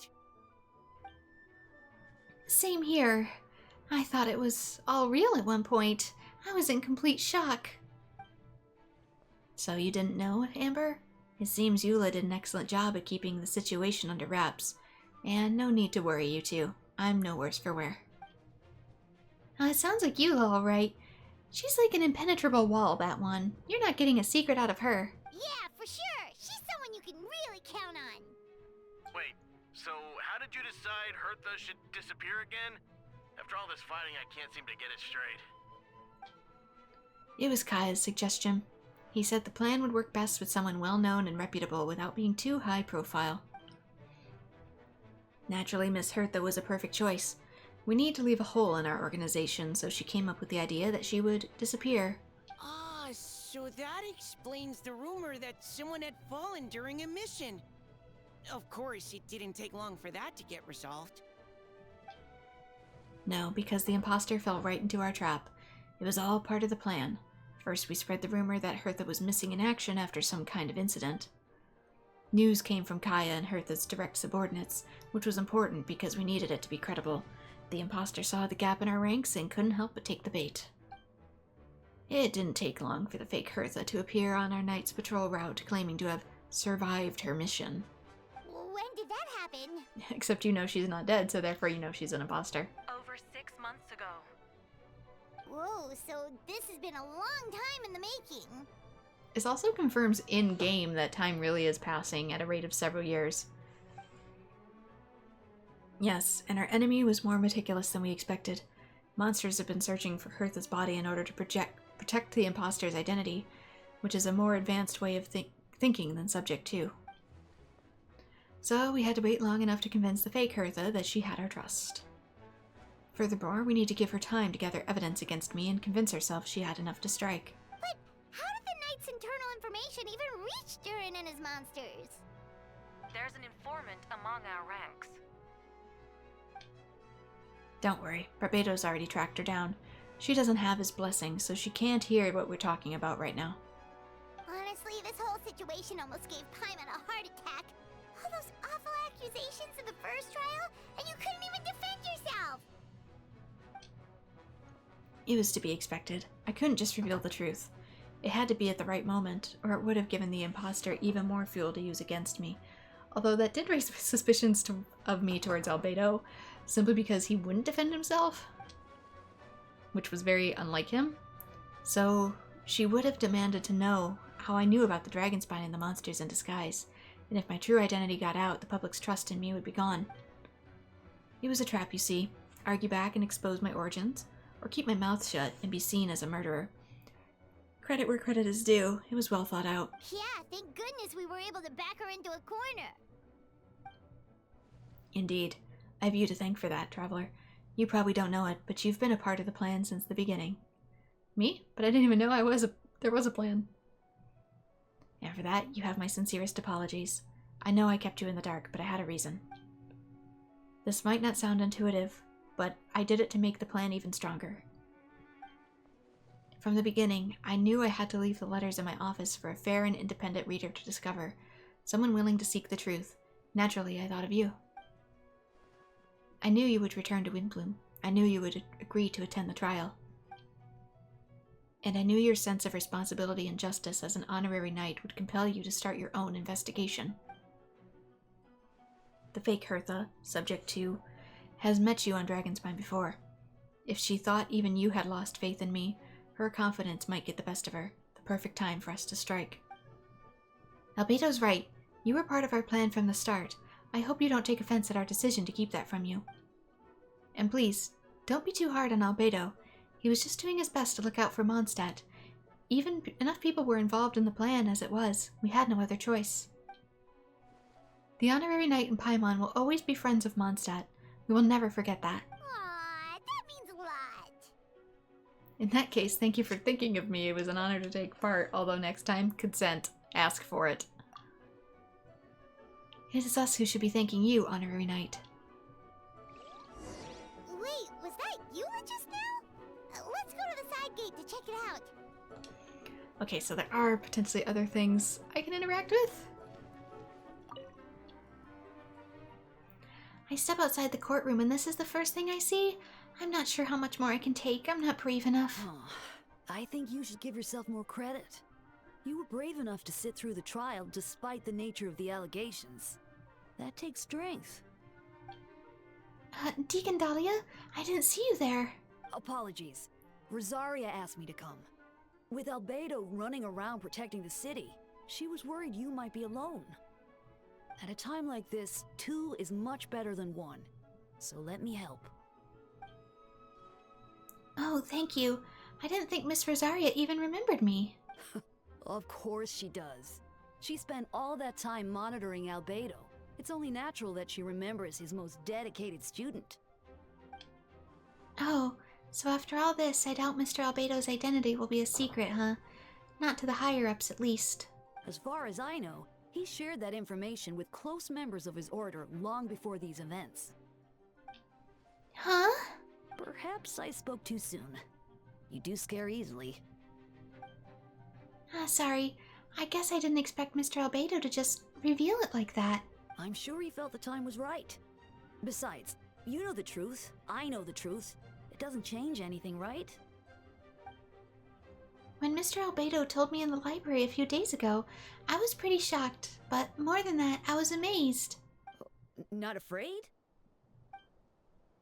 No, not afraid. I trust in knowledge and science, and I trust in Mr. Albedo as a person.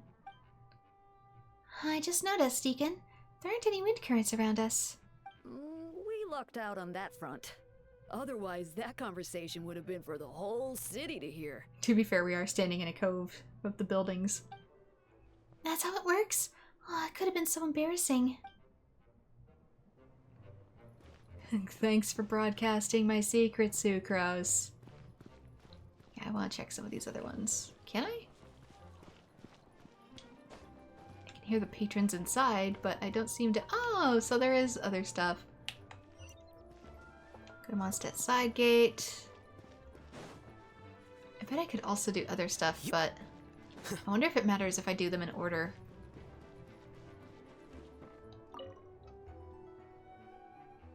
Ah, those darn things are more annoying than a disgusting booze hounds.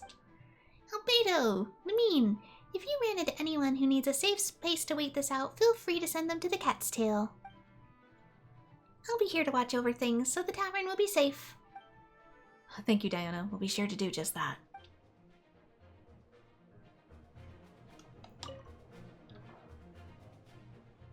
Okay, just the same thing again. Does the quest marker stay? I don't think it does. Okay, this is not the side gate. Okay, so they're just small interactions. I didn't miss them.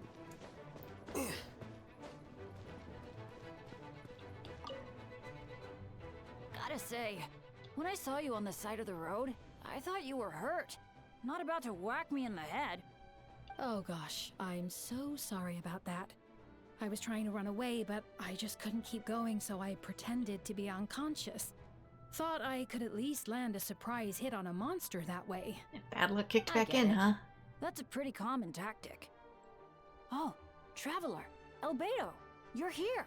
So I'm right, the moment you return to Mondstadt, your bad luck did too. Seriously, just take a year or so in Natland and realign your meridians, man. If you're looking for somewhere safe, head to the Cat's Tail. Diana is sheltering people there. Anyone who needs help is welcome. Got it. I'll take her there right away.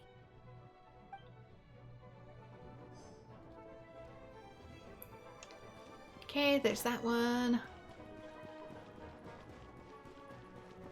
I also see some other stuff. I think these also count as like quick, easy to get around points too. Yeah. 'Cause I think there's some other... What? Yeah, there we go, down there. So, I don't want to go entirely to the side gate yet. I want to see the other people. No! Ah, cutie, it's you! It's you. Good work, everyone. We're here to help. You're in for a little shock.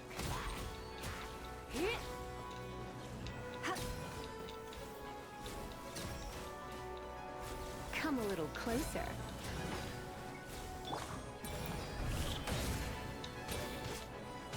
Burst forth. Get back here. Yep, I know Razor's one of the characters that's getting an update. I think Venti's getting one, Razor's getting one. Klee.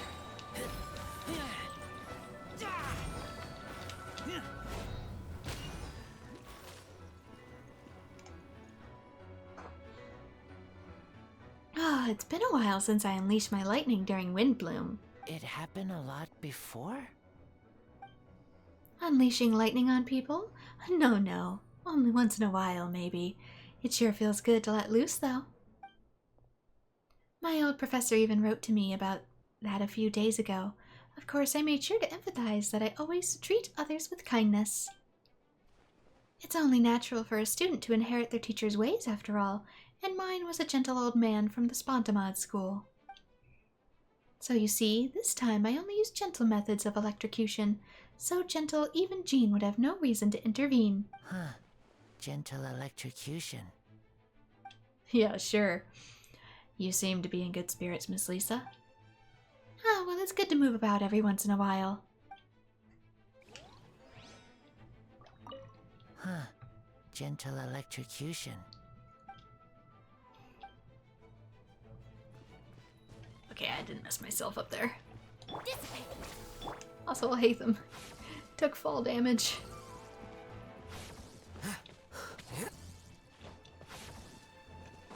I'll go to this first, and then I'll go to the actual... Ah, they are optional objectives. Okay, good to know.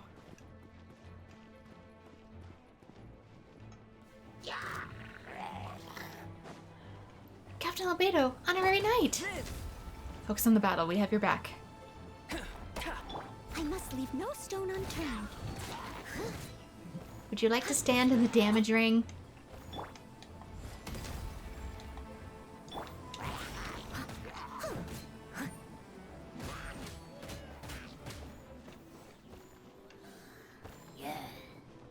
Come on into my damage ring.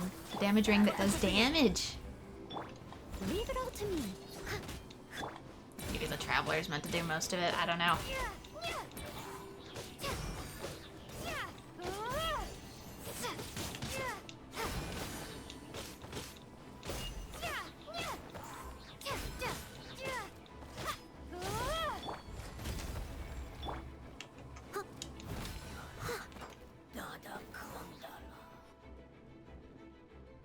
Thanks for the help. That was over a lot faster than I expected. I'm sure you have places to be, so don't let me keep you. Rest assured, I'll keep the people around here safe.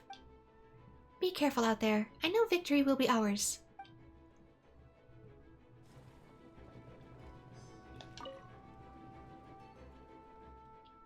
Okay, just the same thing. Any more optional quests? I don't think so, but... Nope. On to main mission. I hope I didn't miss any.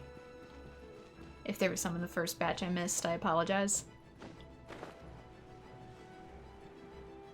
Blind playthroughs. Gotta love them.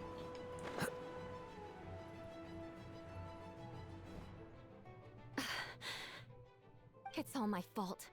I knew Klee was fast, but disappearing like this? I only lost sight of her for 1 second. How am I going to explain this to Albedo? Explain what? Albedo, Traveler, Paimon, what brings you here? We're providing mobile support across the region. Was there something you need to explain? You can tell me anything. I hope you know that. Yeah, plus we kinda already heard what you said, so... Just tell us, there's nothing to be afraid of. Klee, she disappeared right under my nose. I'm sorry. I'm doing all I can to find her. Listen for the kabooms. I see. Please don't beat yourself up. Klea's... Wait! Something's coming this way, and it doesn't look pretty! Alright. Fight first, conversation later. She was right next to me, and the next thing I knew, she ran off somewhere. I swear I only lost sight of her for a second. That's what they all say. Klee is known for her speed. Don't worry, she's a knight in her own right. She can protect herself. Oh, there you are! Klee's here to help! See? Kids are fast on their feet. Beg for mercy. Those bombs. I see what you mean. She is not to be underestimated. Burst forth.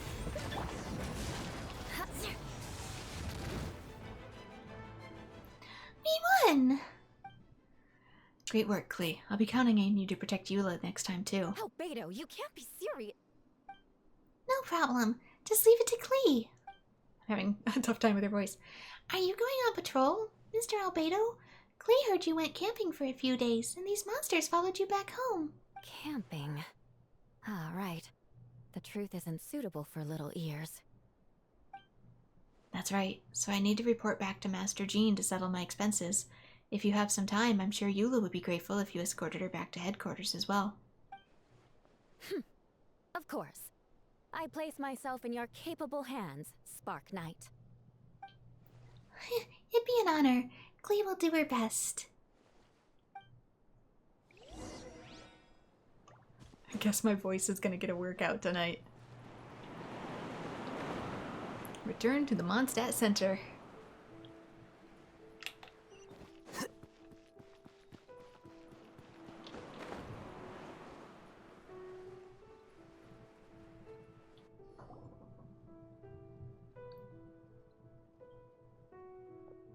That should be it for now. Good work, everyone.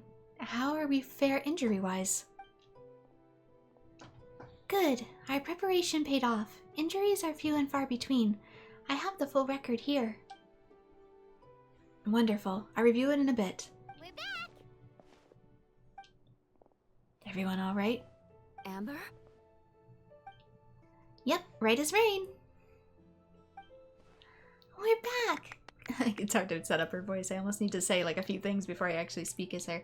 Before I actually start to speak in Master Klee's voice. We're back!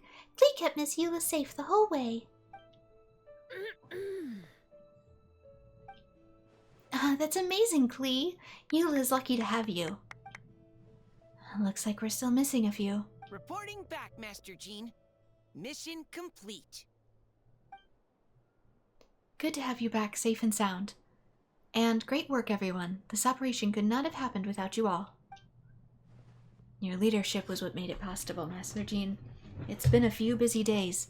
You should take a well-deserved break. I will, but I believe you deserve one most of all. My work isn't finished, I'm afraid. I have a few loose ends to tie up. Loose ends? Ah, yes, of course. We can talk about it back at headquarters.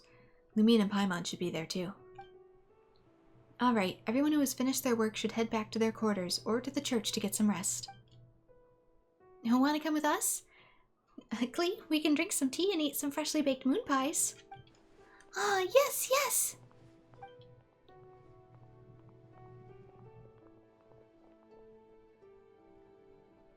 Hi, everyone. Venti, thank you for everything.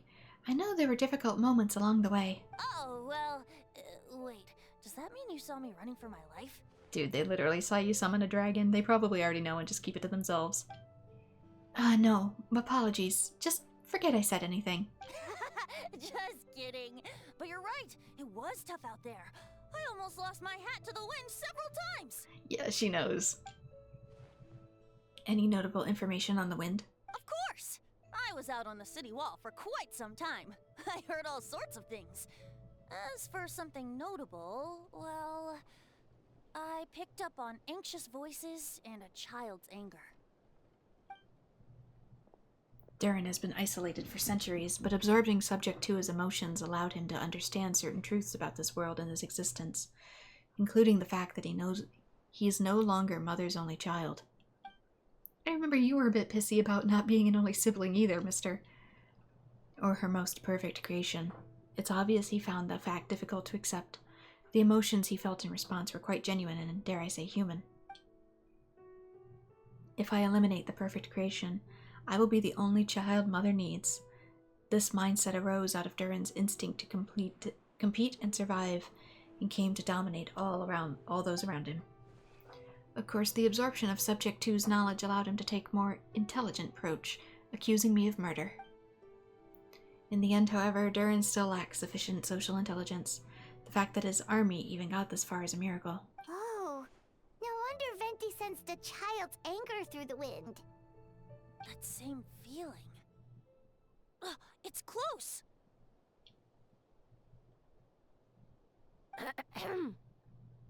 Phonia. Miss Phonia, here to make your report. Oh, nothing much to report, actually. Is that so? During the battle, we were talking about your transfer to the 7th Company. You were in charge of patrols and post-battle reconnaissance this time. How did everything go? Good. No problems. I see. If you don't mind me asking, why did you come from that direction? And why are you alone? Did you think we're still meeting at the side gate? There is a change of plans. We sent the message over the wind in the last few minutes of the battle. There were a lot of changes during the operation, but I imagine you missed those as well, because you're under Durin's influence, and you've been since your trip to Dragonspine over 6 months ago.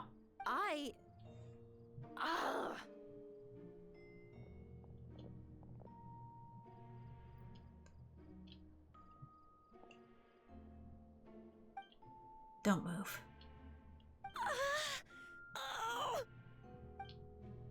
Let's continue this discussion back at headquarters. Don't be scared. I'll figure out a way to free you from his power soon.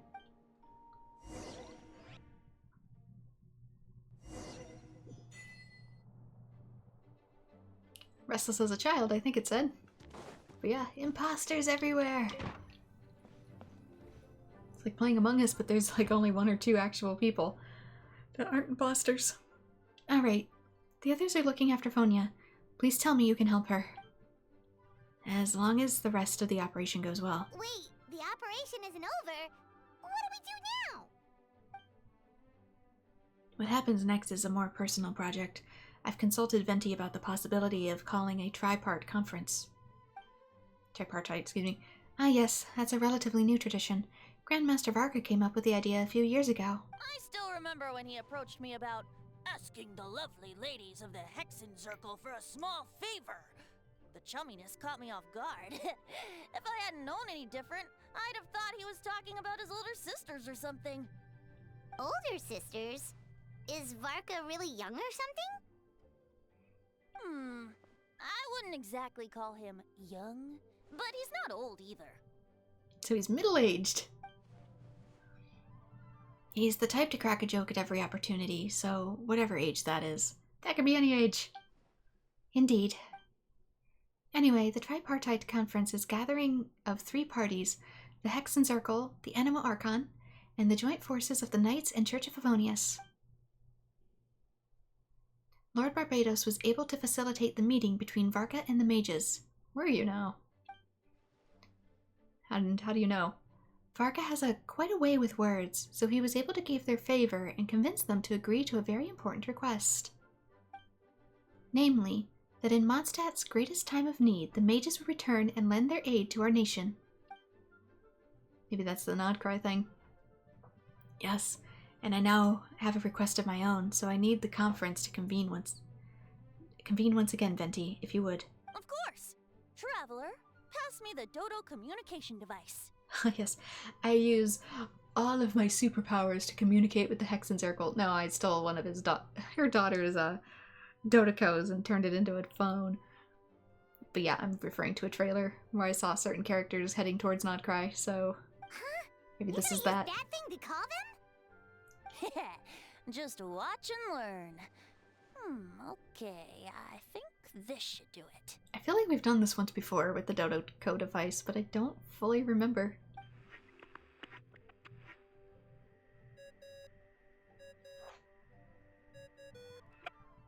What's that ringing?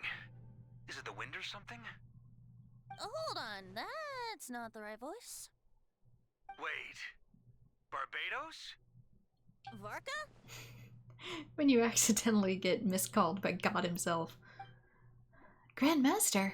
Oops, wrong contact. Sorry, Varka, you're probably busy right now. But considering I'm surrounded on both sides with a group on my tail looking to turn me into mincemeat, yeah, I'd say so. Ah, yes. Well, have fun with that. We can talk some other time. All right, pass along my regards. Oh, and I still owe you for those drinks, don't I? Just take it from my stash. I keep it in... Well, we get a little Easter egg for his voice. They do that with certain characters. Hey! He was just about to tell us where to find his secret stash! Don't tell me he hid it beneath the great tree of Windrise. Seems like a bit much.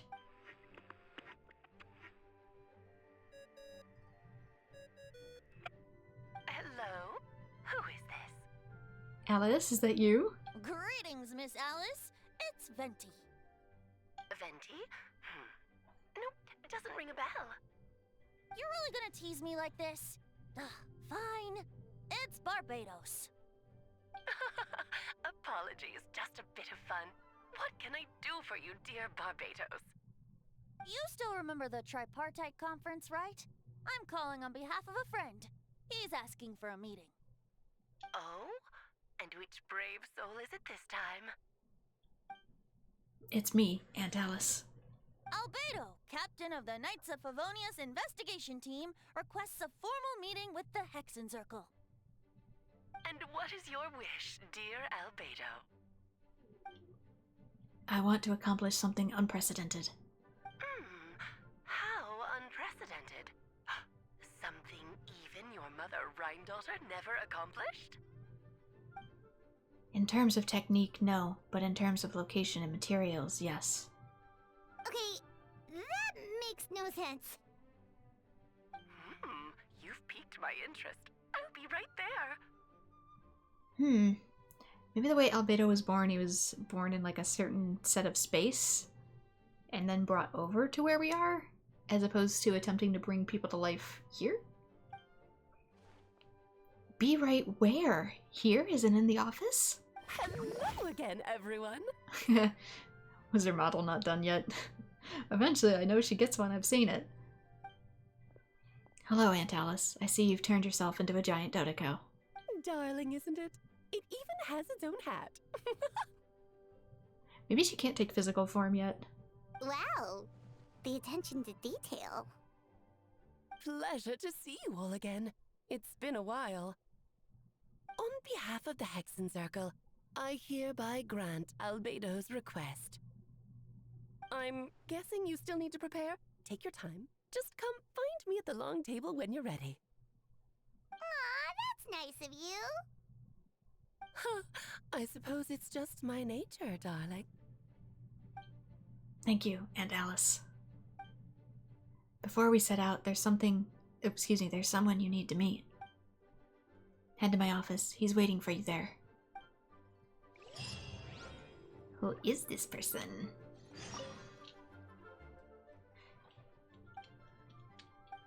Just says the same thing. You did so much for us this time, Lord Barbados.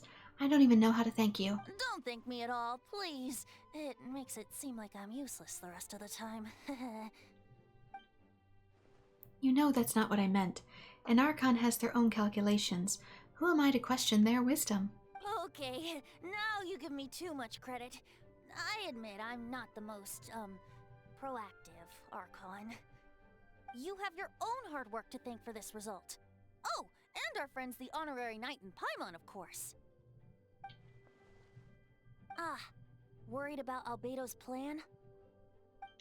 I can't help it. I have full confidence in his abilities. It's just an instinctual response. But in the end, if he sets his mind to something, I know he will succeed. I trust him. That's good to hear.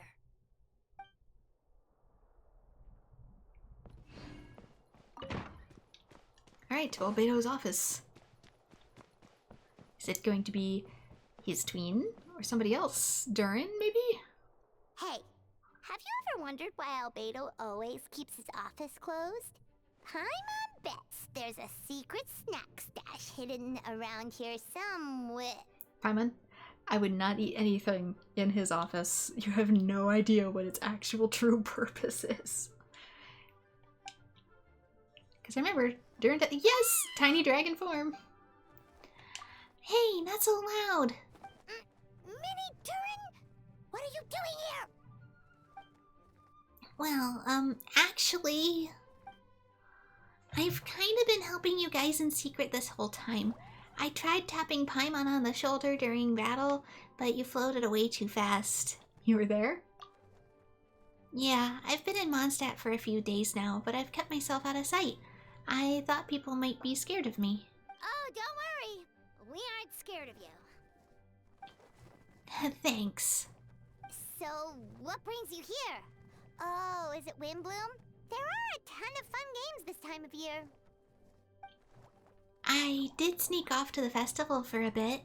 Even though I couldn't play the games because all the people, I still had lots of fun. But that's not why I'm here. I don't remember his voice, sorry, so I'm just doing one. Albedo and I made a promise to accomplish something great together. What do you mean?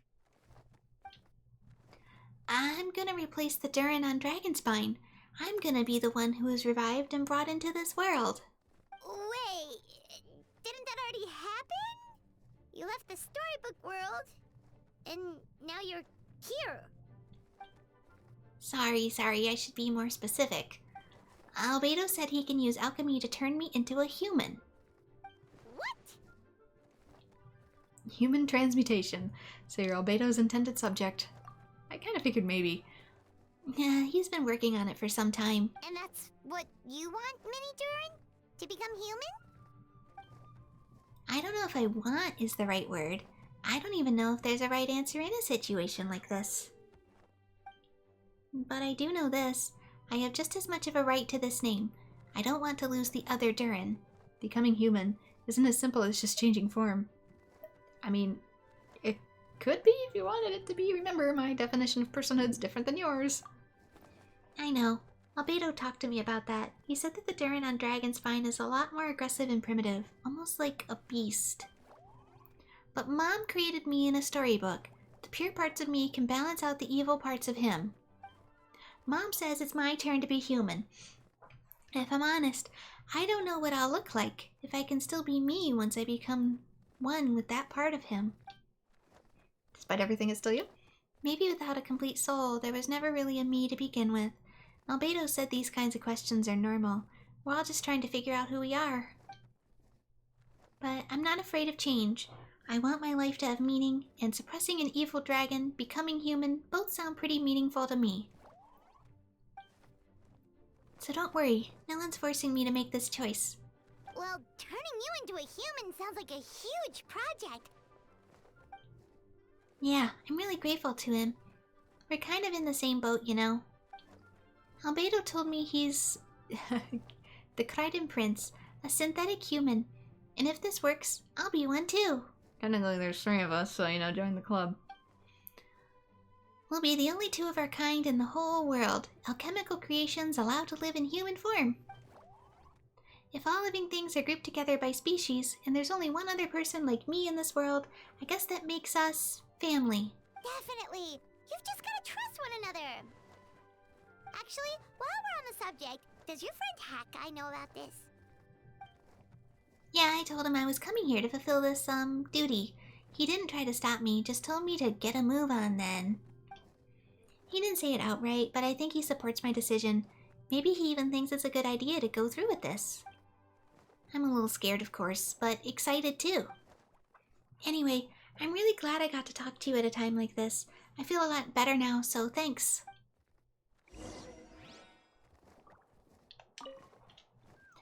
I'm feeling a little nervous, but also kind of excited. It's a strange feeling. I've never felt anything like it. But don't worry, I can cope. I gotta do my best to stay in a good frame of mind so that Albedo's plan can succeed. Okay, you're so cute.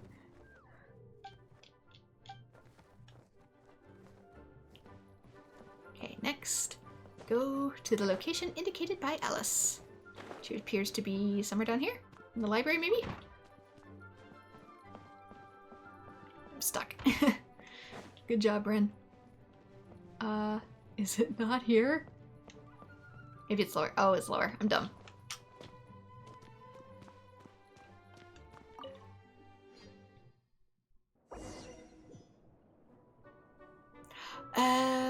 Your party configuration cannot be changed during the Hexen Circle's trial.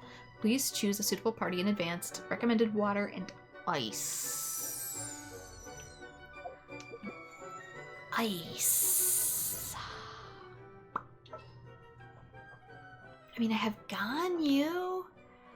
Other than that, Kamisato Ayako isn't really built yet. I might swap you for... I knew you'd miss me. Farina. Which can let me swap you to potentially Ganyu. And I might keep you too. I'm getting further along with characters. I swear, I promise, she's level 70 now. But I'm still a little behind.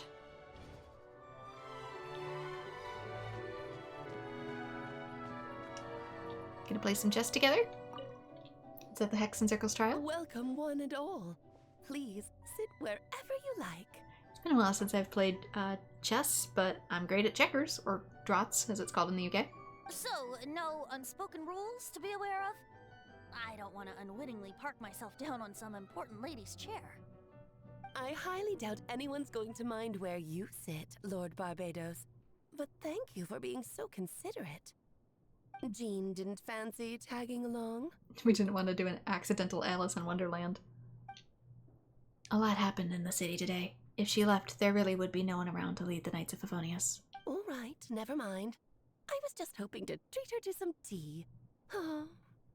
So, tell me, Albedo, what is this outrageous and audacious plan of yours that I've been hearing murmurings about? I'll get right to the point. I intend to kill the evil dragon... Excuse me, I intend to kill the evil Durin in Dragonspine. Oh? And I'd also like to request some alchemical reagents from the Hexen Circle. Which ones? I'm all ears. First would be the flesh of that immortal monster from the Mare Javari. Interesting. What else? The other is a portion of the embryo left by my mother, daughter. Embryo? Ah, the raw material from which she created her monsters in the past. There's not much of it left. Dragon blood, monster flesh, and embryo. Sounds to me like a formula for creating life. Correct. Durin's heart has continued to beat ever since the day he died. That means it's just a matter of time before he eventually returns. It could be centuries away, or millennia, but the day will come. I've spent years investigating in Dragonspine, and I'm well aware of the danger he poses. He's already posed a considerable threat to Mondstadt, at less than half of his original strength. There's no telling how dire the consequences could be if he ever regained his full life force. We don't have the other dragons to beat him back either. Hence, if we want to be free of the dangers posed by his blood and limitless vitality, we must find a way to eliminate Durin entirely.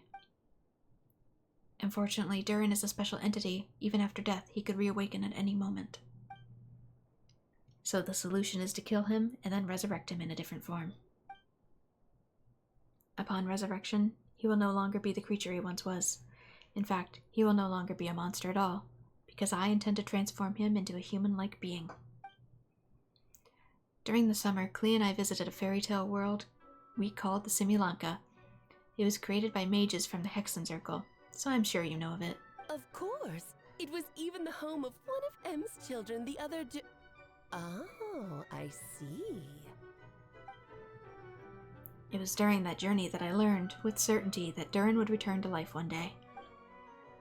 That experience inspired me. I met the pure soul Emmett created, and I knew if I wanted to change Durin's fate, he could be the key. To that end, I devised an alchemical model for the transmutation. The soul will come from the fairy tale dragon of Simulanka, the bud from the original dragon's heart. And the monster remains from the Mare Javari and the embryo mother left behind will form the flesh. The corrosive nature of the dragon's venom and the heightened vitality of the monster remains will offset each other, keeping the constructed body in perfect balance. I'm so small for this table. I feel like a child who needs a booster seat.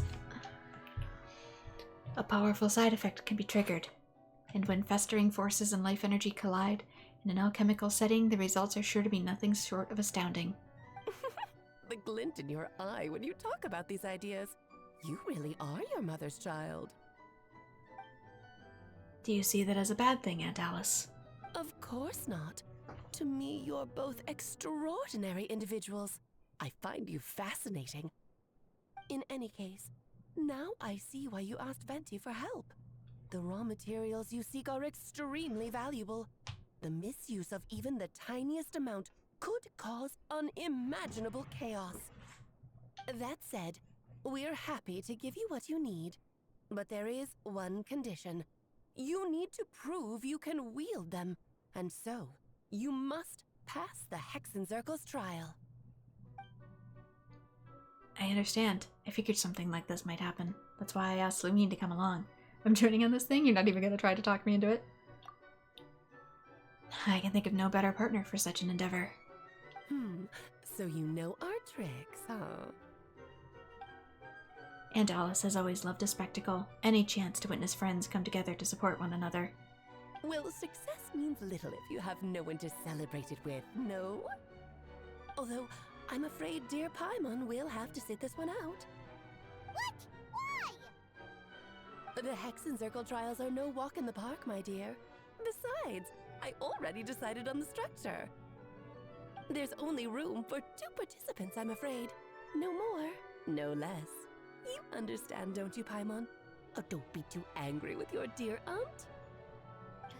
Okay. You can turn off the charm.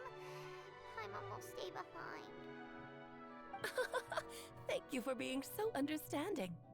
Then, whenever you two are ready, interact with the chessboard on the table.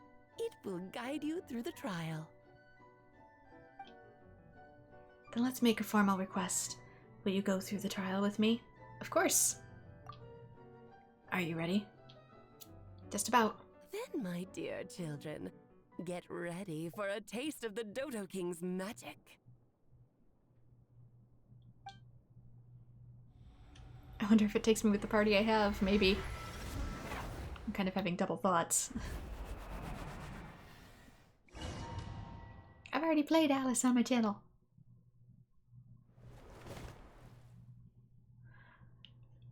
It's certainly keeping with the Hexenzirkel modalities.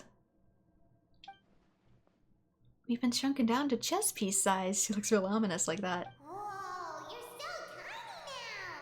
Take extra care of yourselves, okay? Paimon, you're huge. What is it? Nothing, it's just Paimon's voice is even louder than usual now that I'm this size. She's always so energetic and lively. Nothing can dampen her spirits. Don't worry, you'll be back with her again in no time. You sound pretty confident, Albedo. Aunt Alice, I didn't realize you'd be personally conducting the trial. Well, since your mother has to recuse herself, who better than I to put your abilities to the test? I have prepared quite a riveting new performance just for you two. See? Defeat them in battle. Prove to me that you have what it takes to achieve your goal. Swashbuckle your way to victory like gallant fairy tale heroes.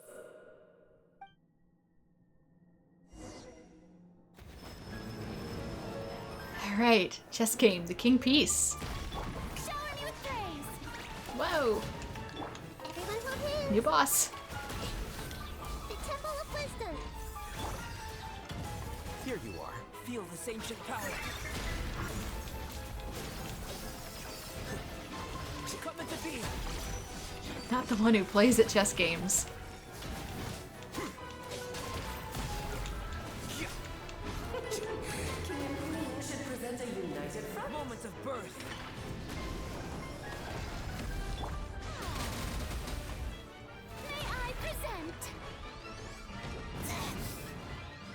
Healing phase.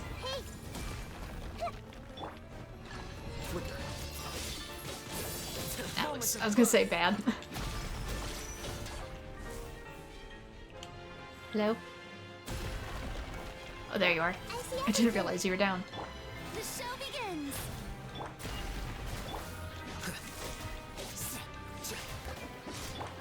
Moments of birth. That wasn't too bad. I thought it'd be a lot worse. I would have just kept my original team then. It had to be this form? A toy really doesn't suit me. That one doesn't look like Alice. Well done. But this isn't over. I will now preside over the second trial. Stare straight ahead, and you will see things as they appear. But change your perspective, and you will see them as they are. Say goodbye to gravity.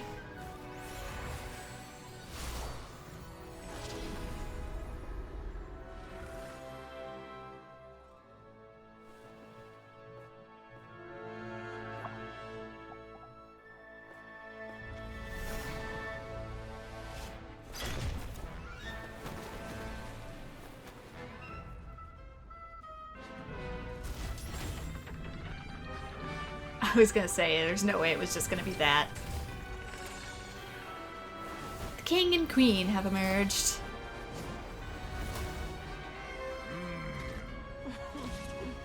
The trial awaits.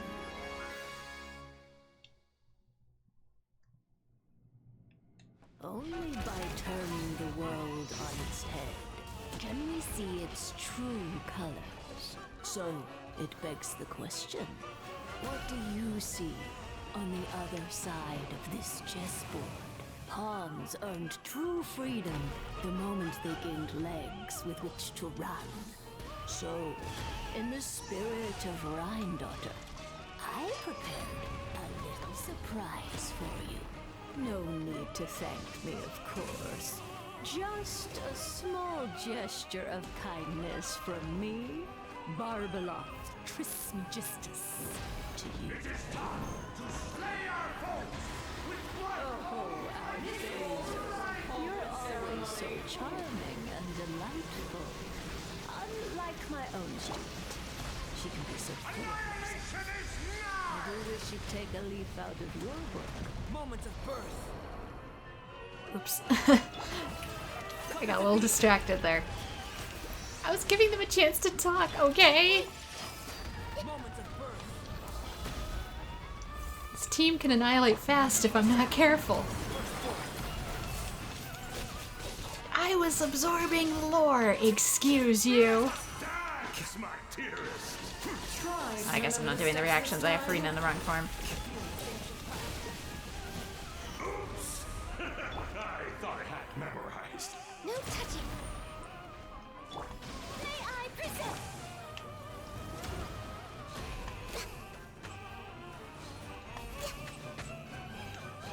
Witness my great undertaking.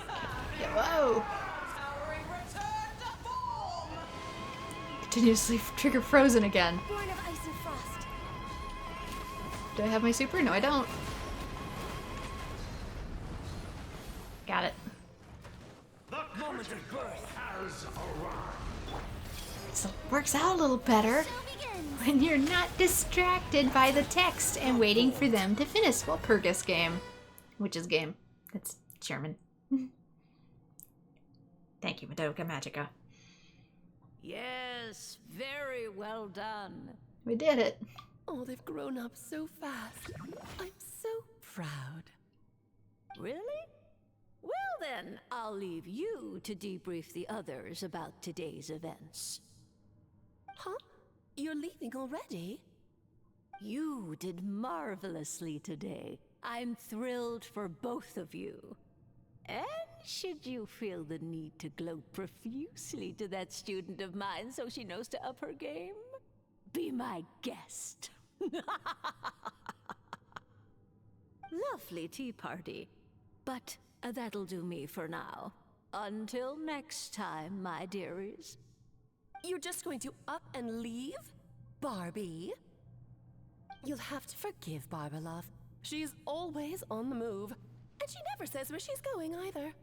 I think she enjoys the mystique. Yeah, says woman who's yet to show her face in game. But if I had to guess, she's probably going for a walk. She's a very health-conscious individual. Barbie was satisfied with your victory, and so am I. Congratulations to you both.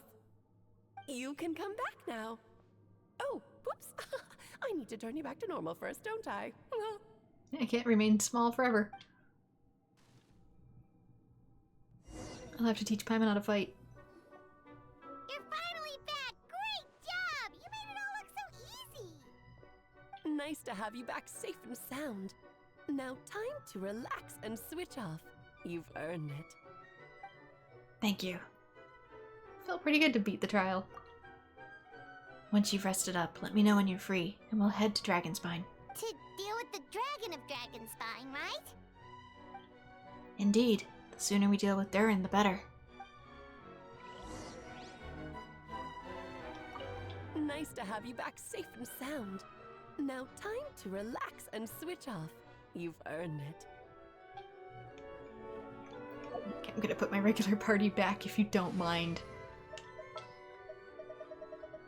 Ganyu kinda needs one more constellation in order to be viable anymore. Where is Cookie? What'd they do this time? Who's our target? Okay, anything else here? Sometimes characters appear in here, but since I'm part of another story, maybe not. Please head to Tevat. Please head to Tevat. Are we technically leaving Tevat when we're in that room? It didn't say go back to the library, it said return to Tevat. What the heck? That's deliberate phrasing. Yep, because here's Durin's spine. His not spine, his ribcage. I'm dumb. Sorry.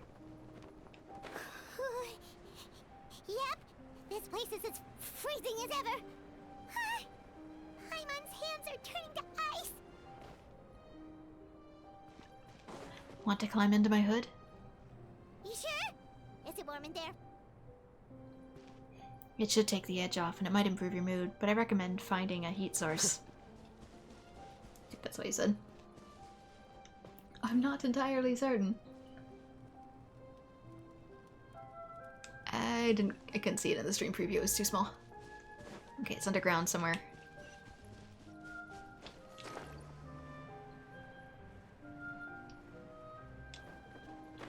Back to Dragonspine for the holidays again.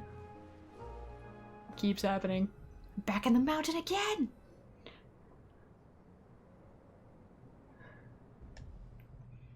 We arrived. Sorry, Paimon, I have to go to work now.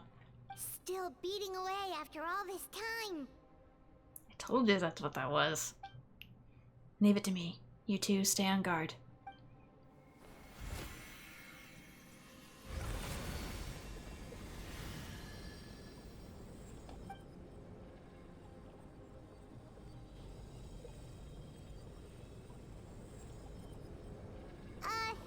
May Paimon ask a question? Is this a good time? You may. Who is Durin to you? Do you think of him as one of your kind?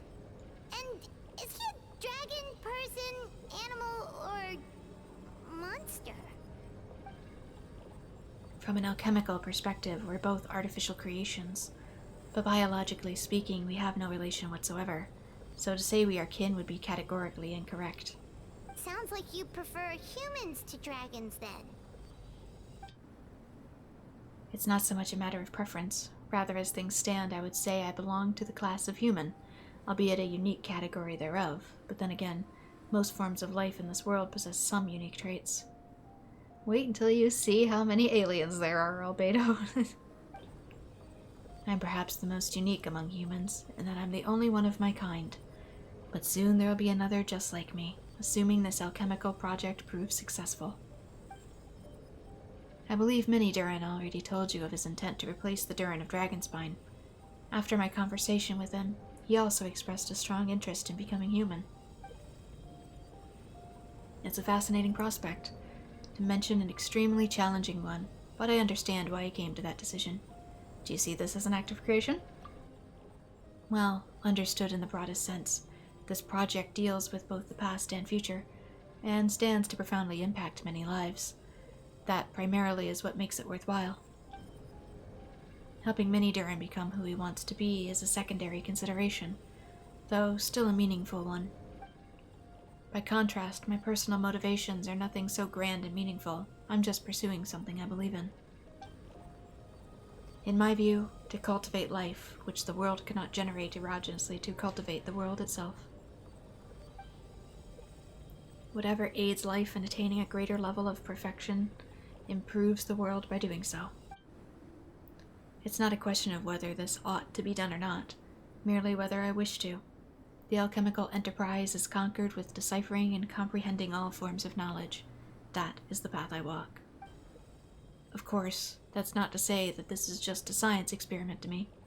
Anything that affects Mondstadt I approach first and foremost as a member of the Knights of Favonius. Does that answer your question satisfactorily? Well enough, thank you.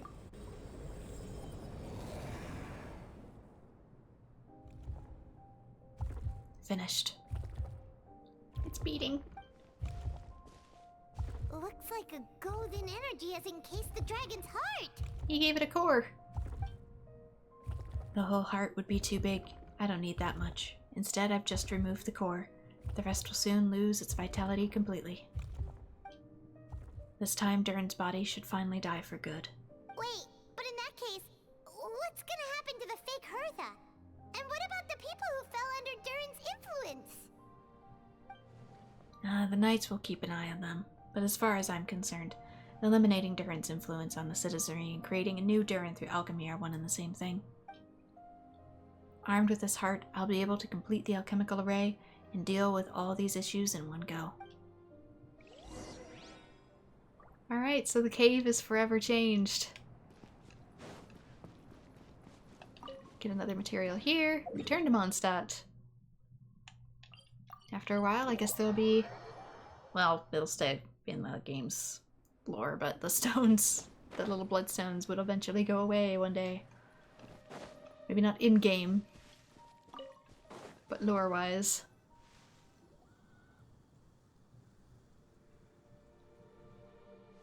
Let's call it a day here. Thanks for accompanying me. Pleasure! We sure learned a lot. Mondstadt's a lively place during the Windbloom Festival.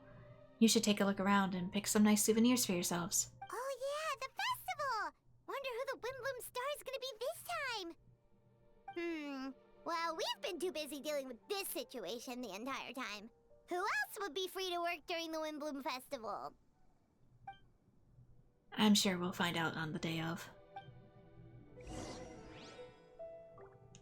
Okay, wait until 2 days later. I wonder if we'll get to see Durin's new body, or if I have to wait. Obviously, I already know what it looks like because I've seen trailers, because I'm currently in the future.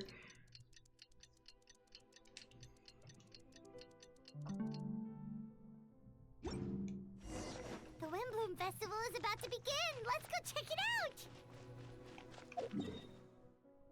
Ooh, all the way over here. Should probably also set it to daytime. The Windbloom Festival, beginning at freaking midnight.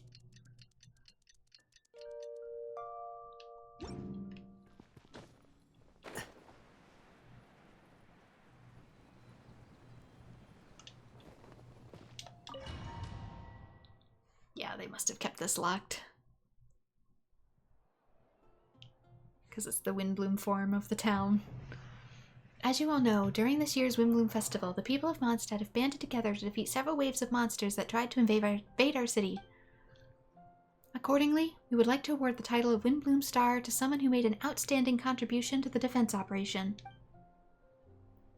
This is someone who may not look like a strong warrior, but whose keen insights played a vital role in gaining control over the conflict. His words and songs have a way of lifting people's spirits, and they were a great support to us all. Let us give a round of applause to this year's Windbloom Star, Venti the Bard, the guest of honor himself. Wow! Amazing!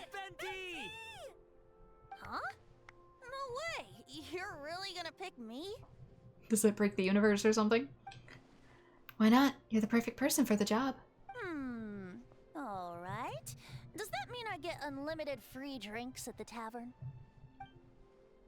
I'm sure they'll be more than happy to support this year's Windbloom Star. If you like, you can even take a drink while you give your acceptance speech to the crowd. Is that a good idea to get him drunk? In that case, instead of a speech, how about a song? Everyone! The best bard in the land is about to begin his performance, so don't go away! Gather round and lend me your ears!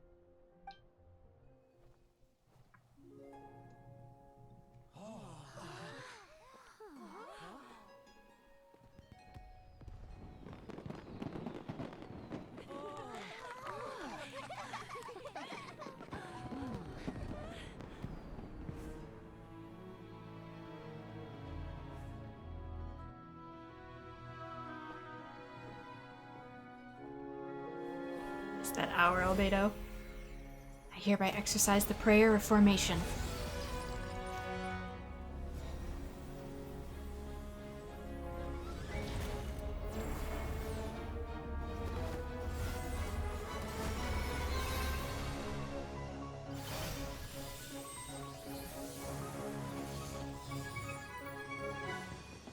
Oh, the whole town has to be an alchemy circle. Ubiquitous earth, flowing water. Refining fire, fortifying wind.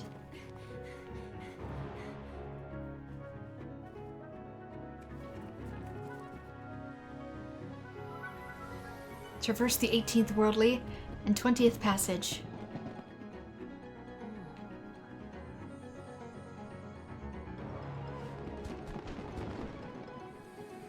Eminent soul, enter the mortal realm.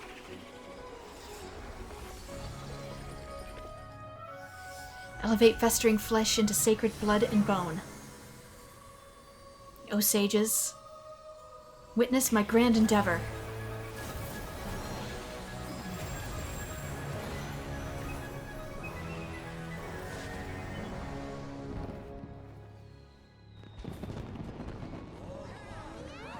And nobody even noticed.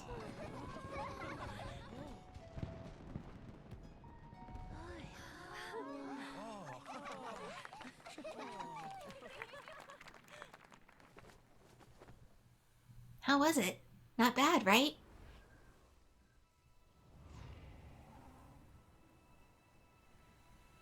Oh yeah, we do get to see him. There he is.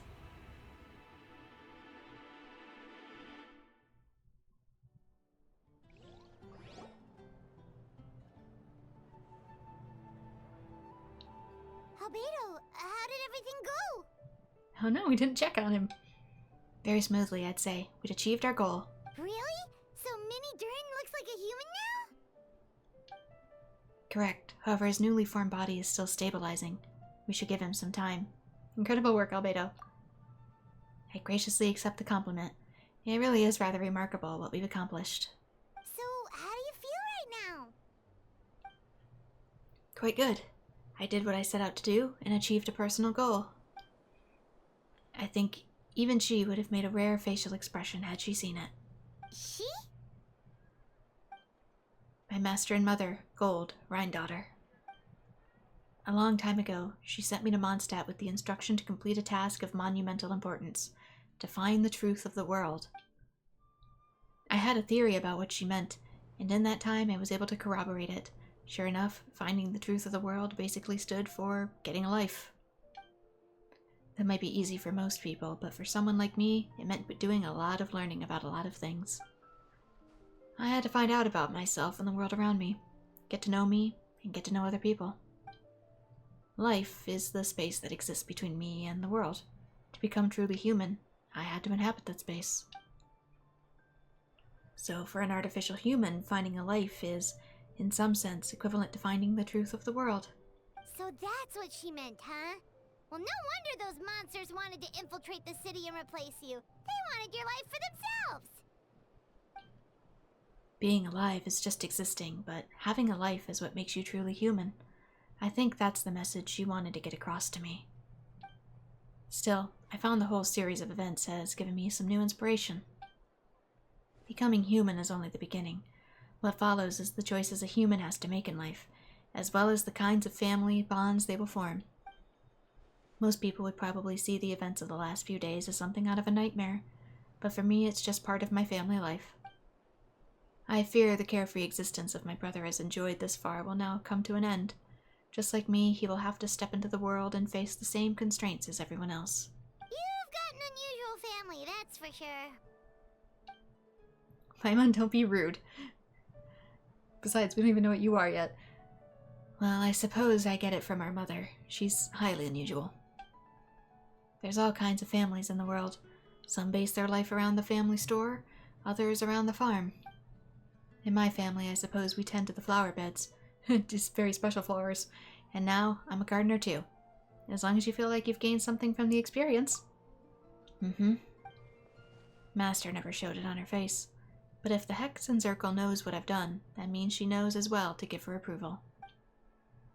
Since devouring Niberius, it would seem she finally found a modicum of peace. And if so, then I'm truly happy for her. She didn't always have a penchant for madness, you know. Devouring Niberius? What's Niberius?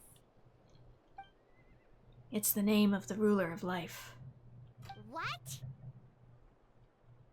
Did she cannibalize a god? Aunt Alice told me not long ago, but it came as no surprise. I knew Master would do it sooner or later. As for the ruler of life, all I truly know is this. Niberius is not gone. Instead, because of Master's actions, she and Niberius are now one.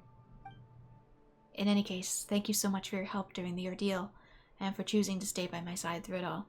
Maybe she's fused with the god the same way we fused Aaron with a human? Of course. That's what friends are for. Paimon took the words right out of my mouth. Hearing you say that means more than I can say. I'll make sure to pass along the sentiment when I report back to Master Jean. Oh, so you're heading back to headquarters? Well, good luck with the report. Thank you. I'll get going.